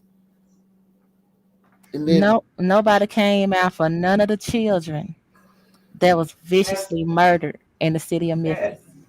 That same Sunman. No baby came out for that pastor who got her brains blown out. The pastor. Yep. That same Sunman, while he was in the car running from the police, would have mowed down this whole crowd. Yep. And nobody came out for the glider woman that got kidnapped, violated, and murdered. They did come out for her though. The city did. They found that Sunman real quick. But she would have been alive had they arrested him the first time. Yeah. What's her name? I forgot her name. That woman. So the police, the city just ain't on this job. Yeah, and this guy, these people are sick. Doing this is a sick. This is monkey behavior. These people are like acting like monkeys. This is a cruel act over a traffic stop. His sister tearfully telling us his family now lives in a nightmare. And we just want justice for my baby brother. He did not deserve this. Their gathering comes that is less his than sister. 24 hours after Memphis Police Chief C.J. Davis and Memphis Mayor Jim Strickland released a joint statement saying officers involved in the traffic stop that ultimately led to Nichols' death have been served notice of impending administrative action. Nichols' stepfather. So they gotta fucking throw these cops under the bus to appease this mob. Well, they got to notice that there's going to be an investigation. That's all it means. I'm not gonna lie, that looked like some fake ass crying. Regardless of what you guys say is genetic, they take it better, whatever, this and that. That doesn't seem right. That just rubbed me the wrong way. Man, if he would have ran over a 12-year-old, those people would be watching the fucking game. Man, I've seen better fake crying than what I just seen right now, bro. You call me insensitive, whatever it is. That shit pissed me off, bro. If he had ran over a 12-year-old and then got beaten up in the arrest, they'd still be doing the same thing. Nah, man, release that footage, man. Release that footage. I'll be waiting. That's true. Father Rodney Wells. It doesn't mean anything to me until the officers are arrested and charged. It doesn't mean anything. Those are words. We need action. They're now calling for the release of officers' body camera footage and other video captured in the area at the time of the incident. Say no more. Say no more. An incident described by police. Say no more. Release the video. Say no more. Release the video. These people are fucking monkeys, man. It doesn't mean anything. Those are words. We need action. They're now calling for the release of officers' body camera footage and other video captured in the area at the time of the incident. Say no more. Say no more. An incident described by police as a confrontation that Nichols' family says made him go into cardiac arrest, left him with a broken neck, and suffer from other medical issues. He was 6'3", 145, 50 pounds, soaking wet. They know. They got the notification that they are in error and they are Meth. wrong. Family says Nichols has never been in trouble. He was a skateboarder who liked to take pictures. Tyreek's not a gangster. He don't have a thug bone in his I body. told you. That's the narrative that he wasn't a thug. He was a skater and all that crap. Like that If that's means the 6'3" and something. case, 145 is a methamphetamine problem. if that's the case, and he's not a criminal and he doesn't have a past record, what the hell is he running from the police for? He's maybe high. And he's Probably high. skinny. Are they gonna 6'3", say, they're gonna be 140 like, oh, pounds. he's scared. Yeah, that's He was AIDS, man. scared. 6'3", 140 pounds is fucking AIDS and meth. From that white boy. You right. God damn it. He's still participating in it though. Still participating in it, if that's the case. But I'm trying to see, just because you skate, what does that mean? You can still harm people. Yeah, Every act fucking like a criminal. every skater I know is a fucking social degenerate. Yeah, exactly. No, Especially adult ones. Ask Yeah, Kyle they're not- Rittenhouse. They're not Yeah. fucking yeah, exactly. They're not like fucking he's not like on the fucking X Games and some shit. He's just some fucking random guy with a skateboard. But here's my thing though. The what these people are saying is very interesting. They're saying he's not a thug or a gangster, which is an anomaly, which is a reason like, look, this one is not a thug or a gangster. Somebody drinking something. I don't know what the fuck they drinking. Like, yeah, damn.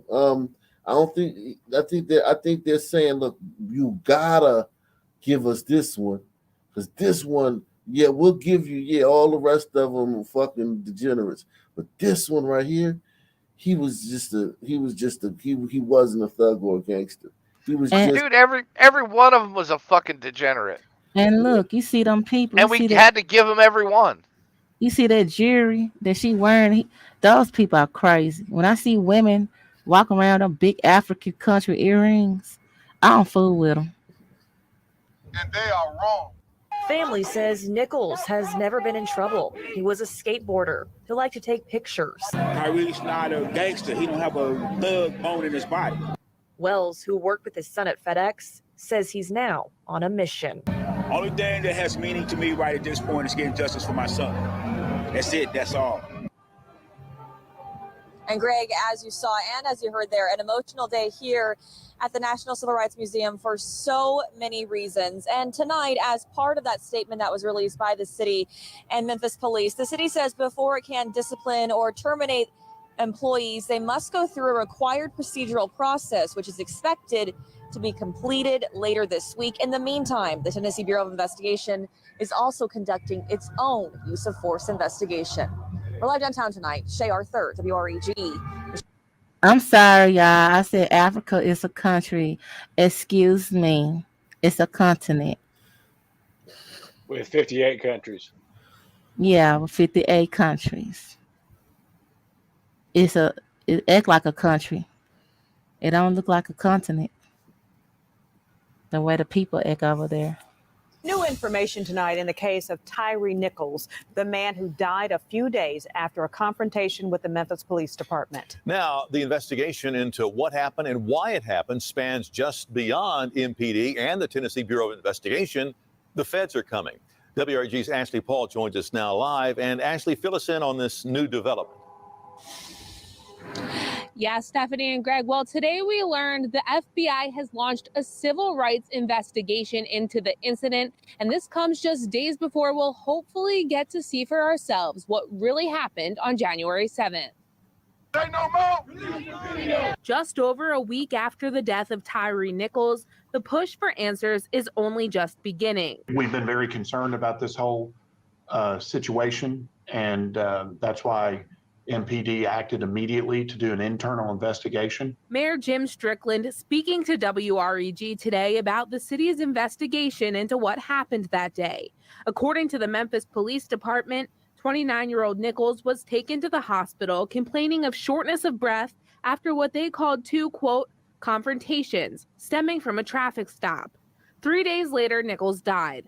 prompting Shelby County District Attorney Steve Mulroy to call in the Tennessee Bureau of Investigation for a use of force investigation, while the city looks into employment and any police policy violations. So the investigation That's a Soros internally about DA. employment matters. Yeah, that Yep. guy's evil. He's this very guy- he's very evil because Well, and the he feds are jumping in to do anything to pander to Sun people. They're trying to generate goodwill. he blamed he blamed. I'm sorry, real quick. He blamed the man that killed Elizabeth and the guy that went shot everybody the next day. He blamed them going to jail at the age of 17. Said that's the reason why they got out of jail, committed crimes, because they was locked up at 17 years old. And they got to get anything in the news to cut the story about Biden's fucking secret documents in his garage. Yeah, and then I haven't heard anything about that. That's crazy. Investigation internally about employment matters ended this past Saturday.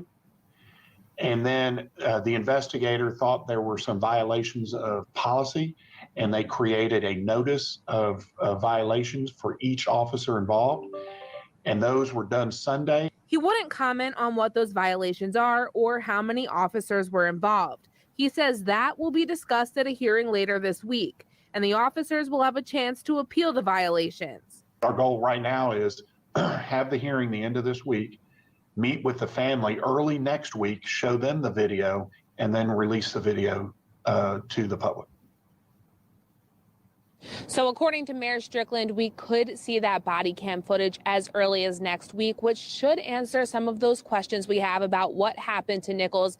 Meanwhile, today, the Department of Justice, the U.S. Department of Justice, sent out a release signaling the feds are now involved, reading in part, quote, the United States Attorney's Office, in coordination with the FBI Memphis Field Office and the Civil Rights Division of the Department of Justice, has opened a civil rights investigation. We'll make sure to bring you all that information on the hearing later this week and that video once it's released here on WREG.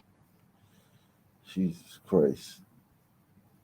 It's got to be fucking taxing to live in a city, to be a sane person to live in a city where black people are killing each other 24/7, 365, and to have them constantly bitching about fucking degenerates getting fucking in dust ups with cops. And the federal one worries me more because they can do anything and say, well, that's a civil rights violation and go charge them. Yeah, the federal is like the RICO. Police say a threatening Facebook message links a man to murder. WREG's Marcus Hunter spoke with the victim's mother to give police the message that ultimately led to an arrest.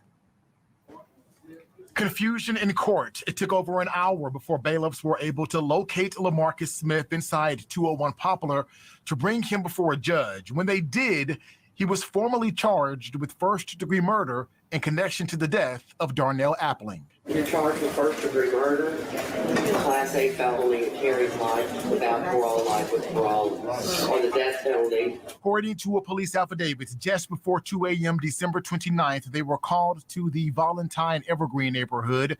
There, they found 29-year-old Darnell Appling shot to death.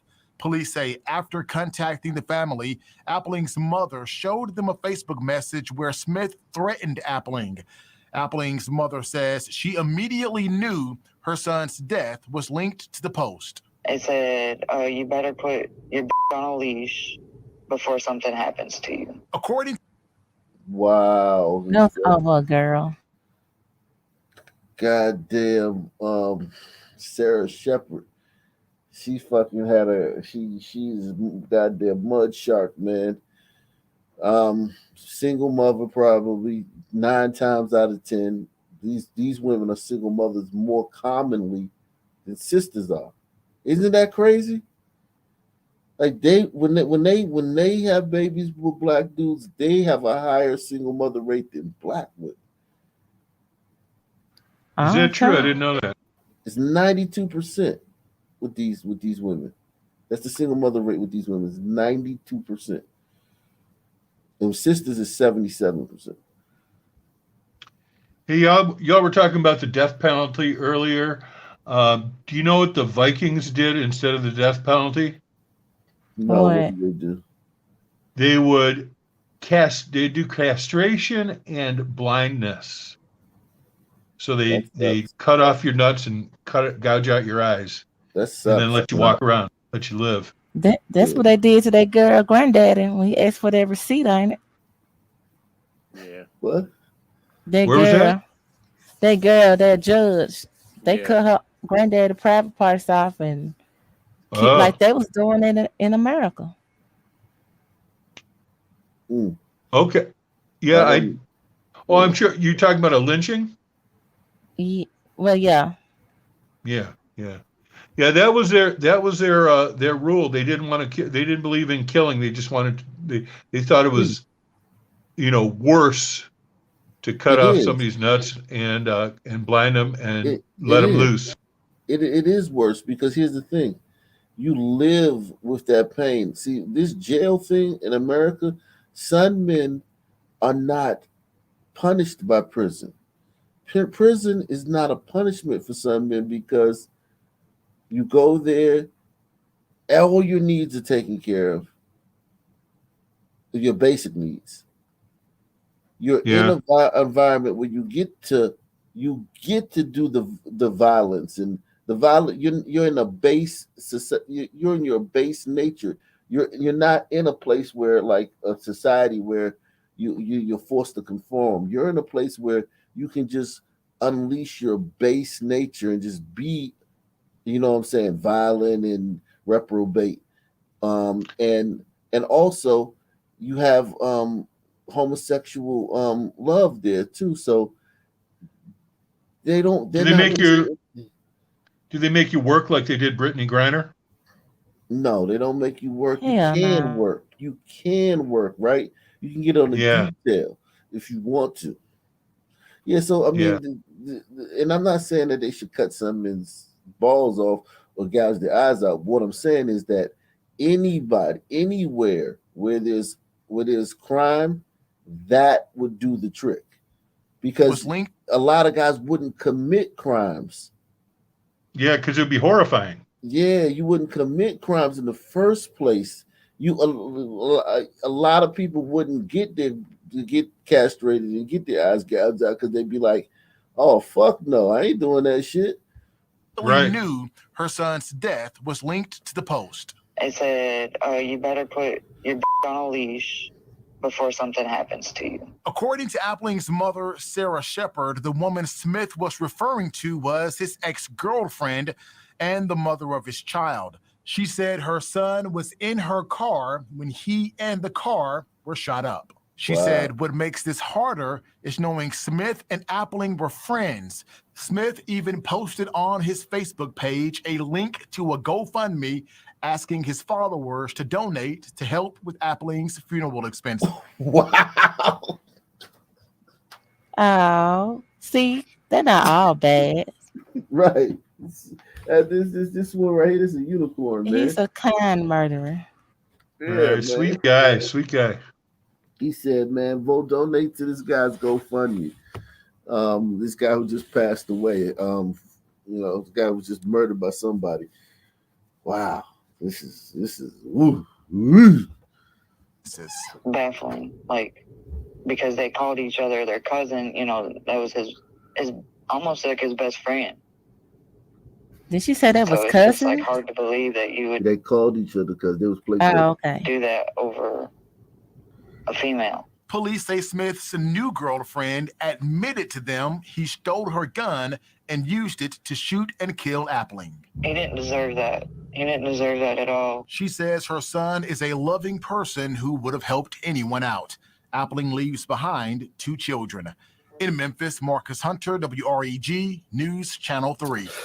By the way, Smith will be back in court on the 31st. He is being held without bond. Good. At least she ain't got to run into him at the grocery store, so that's good. Let's see. That's the one thing about this place, man. You get stuck in Memphis. That's the thing. I wanted to do some other cities, but I guess we're going to do it another night because you get stuck in Memphis. Now to a crime alert tonight. 5 fast food restaurants in Memphis robbed at gunpoint in one night. WREG's Bria Jones joins us live now from the downtown police precinct after talking to workers about these scary holdups. Bria. Smash.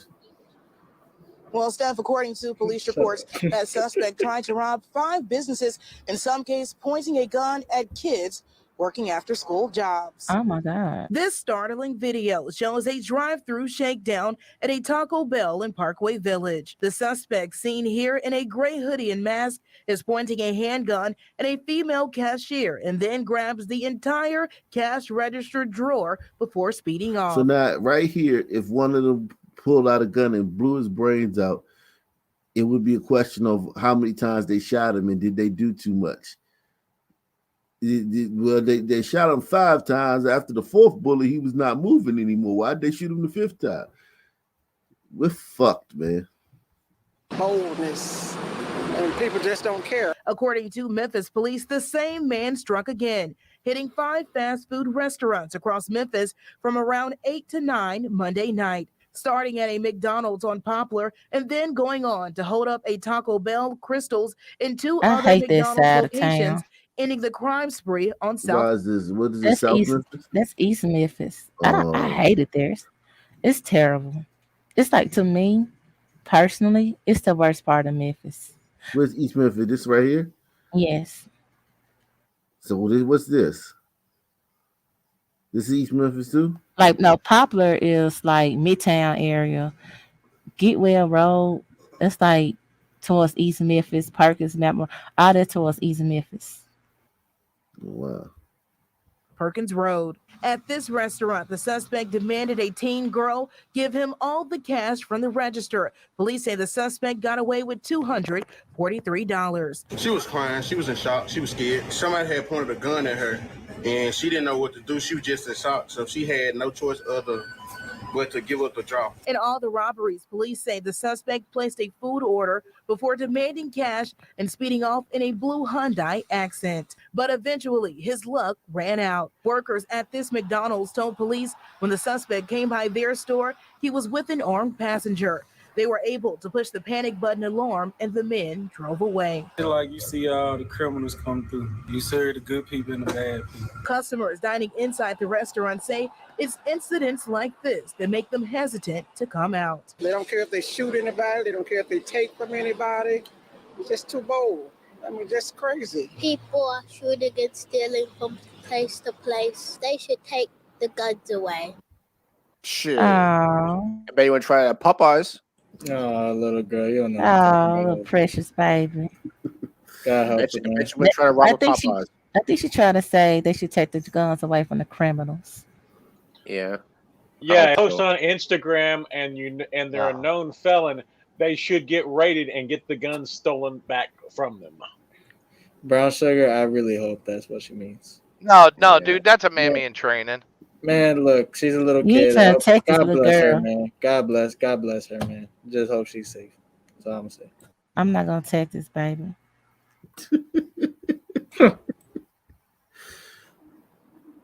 At this time, it's unknown how And much somebody money in the chat armed robber said got away Smash with. and Bria counts as a threesome. Y'all wrong for that. Oh, that's clever. That's Wow. clever. That's clever. Whoa. Wow. Police say at this time, no arrests have been made. If you know anything, call Crime Stoppers at 528-CASH. We're now reporting live downtown. Bria Jones, WREG News. 528 cash. Wow.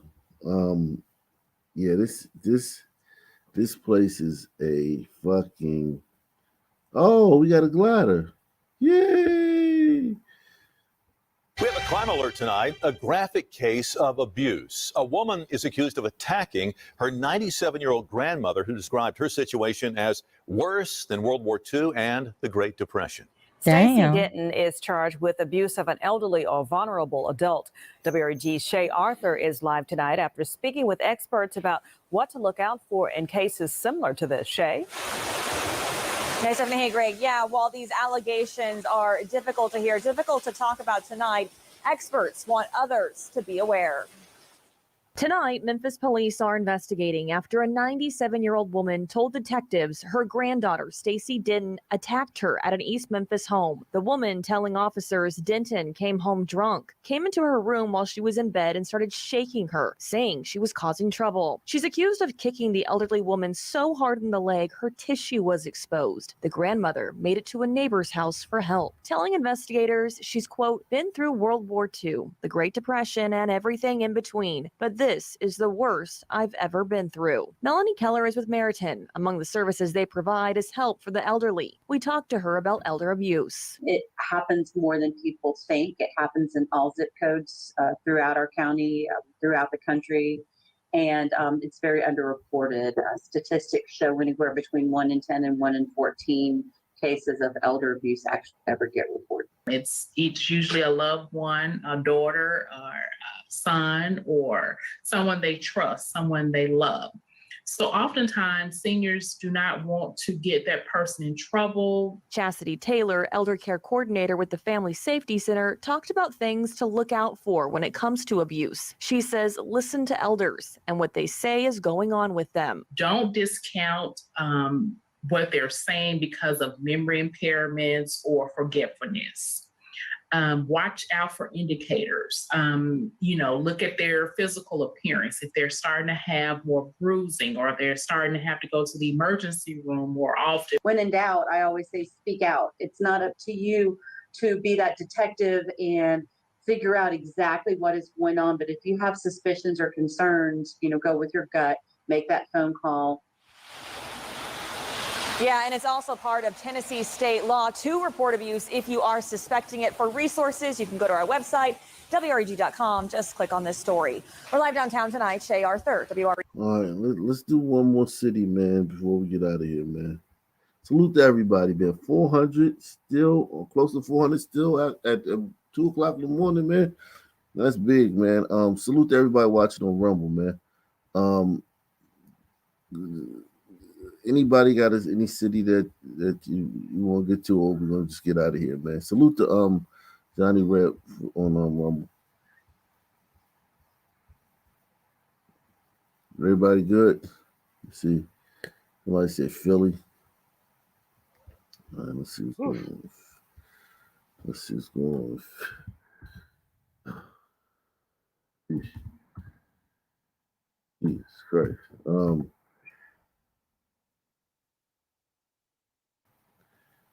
Philadelphia. Let's see what's going on.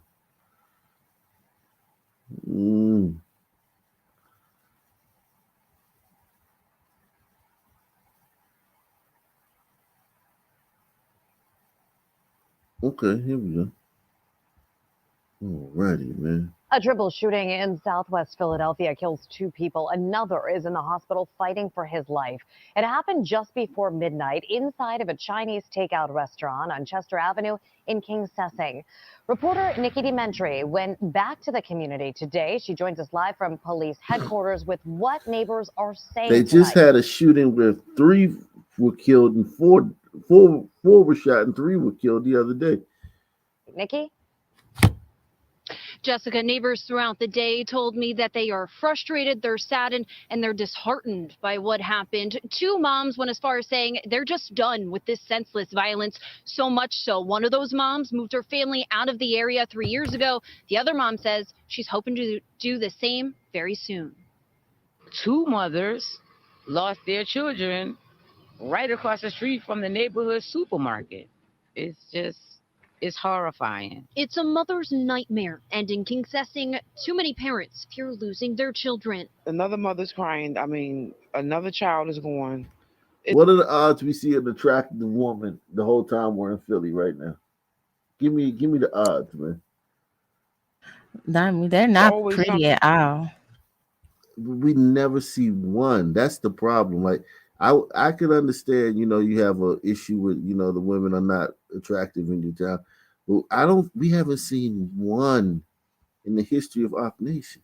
Something around here. Gloria Williams lives Doesn't around the affect the corner birth from where in a 100 triple maybe? shooting left 2 of her neighbors dead. Police say inside Shangri-La Chinese restaurant on Chester Avenue near 54th, 2 men and a woman were shot. A 19-year-old man and a 43-year-old woman died from their injuries. The 20-year-old remains in the hospital. Neighbors tell me the 2 men are brothers. If nobody's saying nothing, it's going to continue. And it's just started. The summer not here yet. It's going to get worse. Williams says in the years she's lived here, several businesses closed due to the rising crime. The mother of 5 says she's looking to move out of the neighborhood. Oh, so that explains how they get food deserts. Oh, I thought food deserts was white supremacy, man. No, you kill the Nah. people making the food.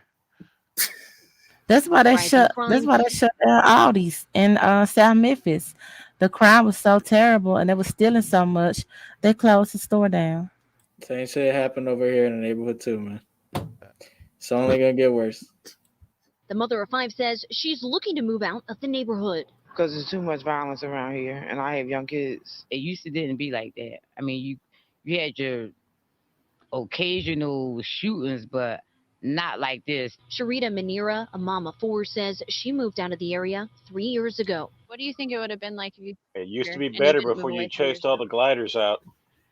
To be honest, I really don't know. I wasn't going to take the risk or take the chance. Police are looking for 2 shooters in connection with this shooting as the investigation continues. They say there is no known motive at this time. They believe one of those men may have been targeted. Jessica? Nikki. Jesus Christ. And now this. A 14-year-old boy is accused of shooting and killing another 14-year-old following a birthday party in Camden. For the That's terrible.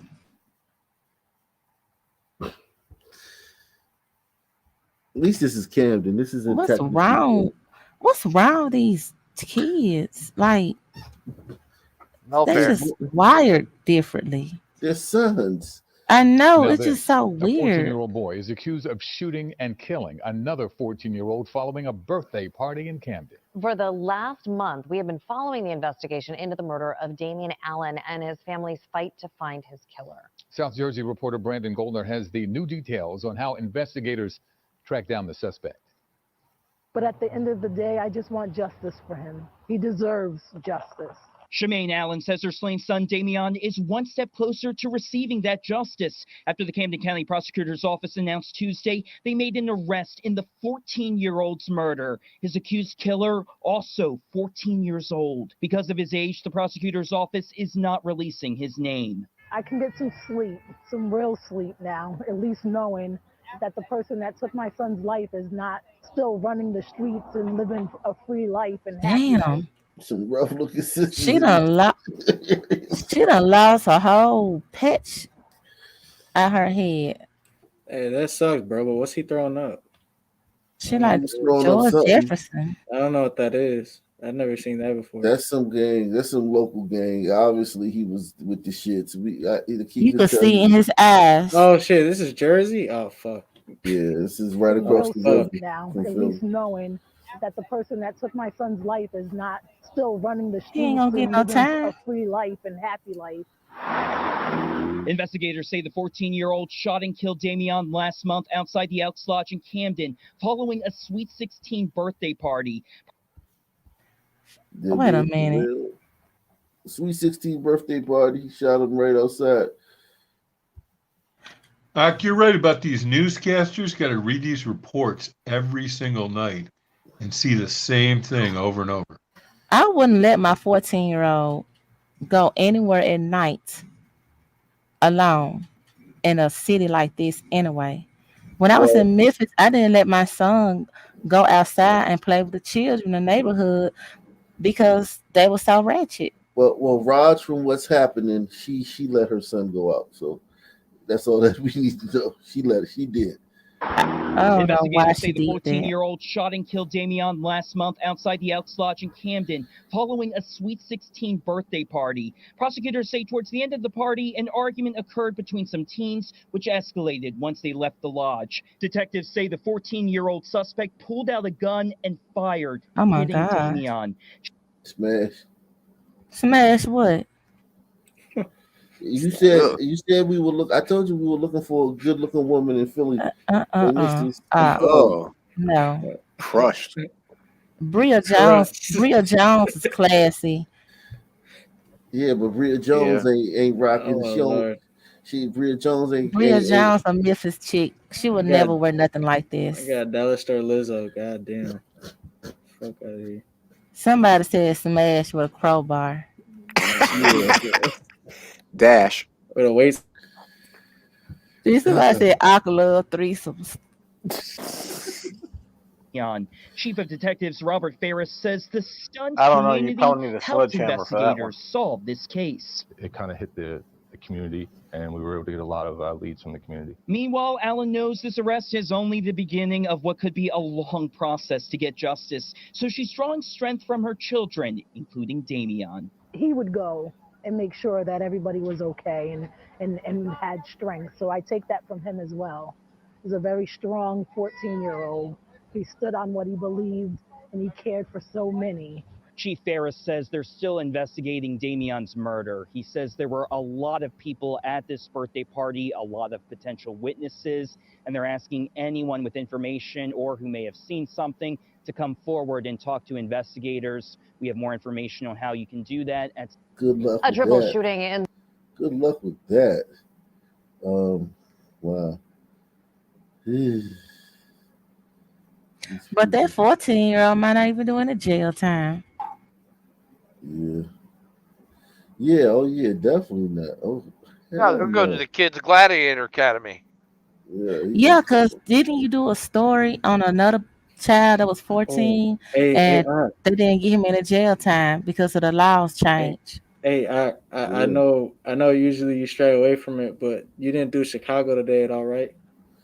We'll do Chicago tomorrow. No. Yeah, no, that's cool. There's a crazy story that happened today, bro. It's I'll just say it real quick, but you can check it out tomorrow. It's special needs kid got fucking shot in the head.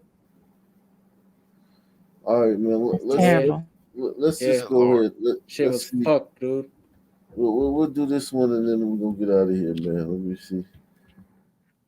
We'll do this one and get out of here, man. Cause she was fucked up when I heard it, man. Yeah, because y'all was being mean to me tonight.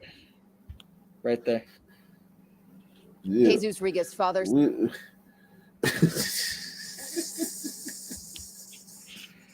What you laughing His at? father says he's here at the hospital tonight after undergoing his first emergency surgery. He's heavily sedated after the boy was shot 3 times, once in the head, while waiting for the school bus this morning. Jesus Riga is supposed to be just months away from graduating high school. That's where both he and his younger brother were trying to go this morning. We were out here waiting for the bus. Apparently 3 assailants came from that corner over there. And as those 3 men got close to the dad and his sons, repeatedly yelling, asking if they were in a gang, Philip Riga says, oh, these are hombritos, man. Yeah, I know that area they're in back of the yards. They don't fucking play around there, bro. Okay, so what did the special need kid? Was he just caught in crossfire? No, they asked. Did you hear? They ran up on them asking them were they in a game. Yeah. Oh my gosh! Do he look like he could answer that? Look at him. Yeah, man, these hombritos, man. This Hombritos evil. don't play that, man. graduating high school. That's where both he and his younger brother were trying to go this morning. We were out here waiting for the bus. Apparently 3 assailants came from that corner over there. And as those 3 men got close to the dad and his sons, repeatedly yelling, asking if they were in a gang, Philip Riga says he got silently protective. All I do was grab my phone out of my pocket and call 911. And that's when they started shooting. Police say a single gunman in the group of 3 led off. Okay, Rambo. What should he have done, Rambo? Pull a gun, shoot them. Yeah, of course. That's when they started shooting. Police say a single gunman in the group of 3 let off nearly 40 rounds. It was too many. You ready to go toe to toe with a killer that's going to shoot 40 rounds in broad daylight, Muncie? Yeah. I feel Yeah. I have to. What's the alternative? Get attacked, get crippled, get beaten, No, I feel you. I feel you, but you just got to do it. You got to do it. I made up my mind on that a long time ago. Okay. Okay. Great, man. Police say So a what if they single gunman start in a shooting group you of once they three. see? I'm sorry.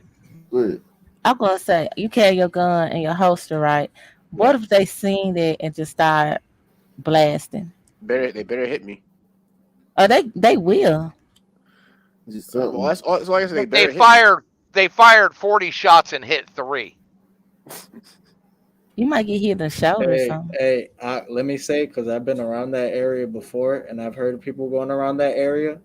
So there's it's a Hispanic gang. They're called the Saints. I'm gonna tell you right now, bro. They'll shoot at anyone. Yeah. It's that bad right there, bro. You could be passing through at night, you might get shot at. I would not go around if you're not from there, bro. If I've been driving at night, I avoid that area at all costs, especially going down that part. Oh, they shoot at your car? Man, they'll shoot at you at night. They don't give a fuck who it is. I mean, they'll just assume you may be someone that they're going against just passing through. That's how It's violent scary. these motherfuckers are, bro. It's crazy. That's terrible. Yeah, that's what they're not bringing they're not sending us their best, man. And you saw what happened in California the other day. Now, Executed 6 people. you got to Yeah. understand this. There's so many, and I tell people that I just want to clear this up too, man. There's so many different gangs in the city that aren't very well known, bro. That is one of the reasons you have most of this shit. You got like 20 different families or gangs in the city, bro. Just different names and shit. Wow. And, What we and, hear and these about these guys have been here for like years. Like I'm talking like years already. And you live there. Nah, I don't live in this area. Fuck no. Oh shit. Fuck no. No. I got blessed. I don't live in this area, man. I hear Especially you. that part of that area. Fuck no. You live around a bunch of gliders. I'm around a little bit of everybody, but still around a lot of Okay. Hispanics. I got a lot of Arabs around me too. Let off Okay. nearly 40 rounds. It was too many for Philip to cover both of his sons, both of whom live with special needs. 3 bullets hit Jesus. I was trying to tell him to get down, but he didn't understand at the time. And I tried to get to him. Jesus Christ. But you should have punched your child down. God, almost he didn't understand. They shot at they rolled up on fucking 2 special needs kids and the father and just started to spray 40 bullets at them for no reason. They Where supposedly live there. I think this was ops from another neighborhood. Why the daddy isn't crying? Because if they were from this neighborhood, they'd know they wouldn't fuck with those special needs kids. Probably didn't sink in yet. You think so? maybe he's like, listen, man, this is a lot of these people have got a lot of same issues, man. I mean, like, this is why is he not flanked by a bunch Yeah, of but pastors and community leaders while he's standing here giving this interview? Because they don't want to get the shot either. Hispanic community wouldn't put up with this from within its own. This is a Hispanic community, bro. So Yeah. that Yeah, whole area and that's why I think it was their ops. probably. It was somebody looking for gang members from that community from outside that I'm did gonna be honest. It probably isn't those guys in the area. You're right because, bro, like I'm saying, that other part of 47th Street, if I'm right, it's like some Latin counts or whatever. And then no, not Latin counts. I don't know what it is. Some 2-6 soul whatever. I'm telling you, bro. There's so many of these motherfuckers and so much different shit. That's why everyone gets into it. Everyone thinks it's just. Yeah, there's a lot of other stuff that plays a role, but it's just so fucking different. It's so different. Wow. That's why I you tried to see get all to him this as fast as I could. As soon as they stopped shooting, I ran to him and started holding the wound. The Southwest Side neighborhood has been plagued by rising gun violence. Chicago police data shows that in 2022, there were 93 shootings and homicides in the new city community. That's one neighborhood. Oh How my many shootings were in gosh. your neighborhood this year, Mayo? In my entire city, I think it was 14. How about you, None in my Master, neighborhood. How many shootings were in your neighborhood this year? This year, maybe one. Some far distance part of the city.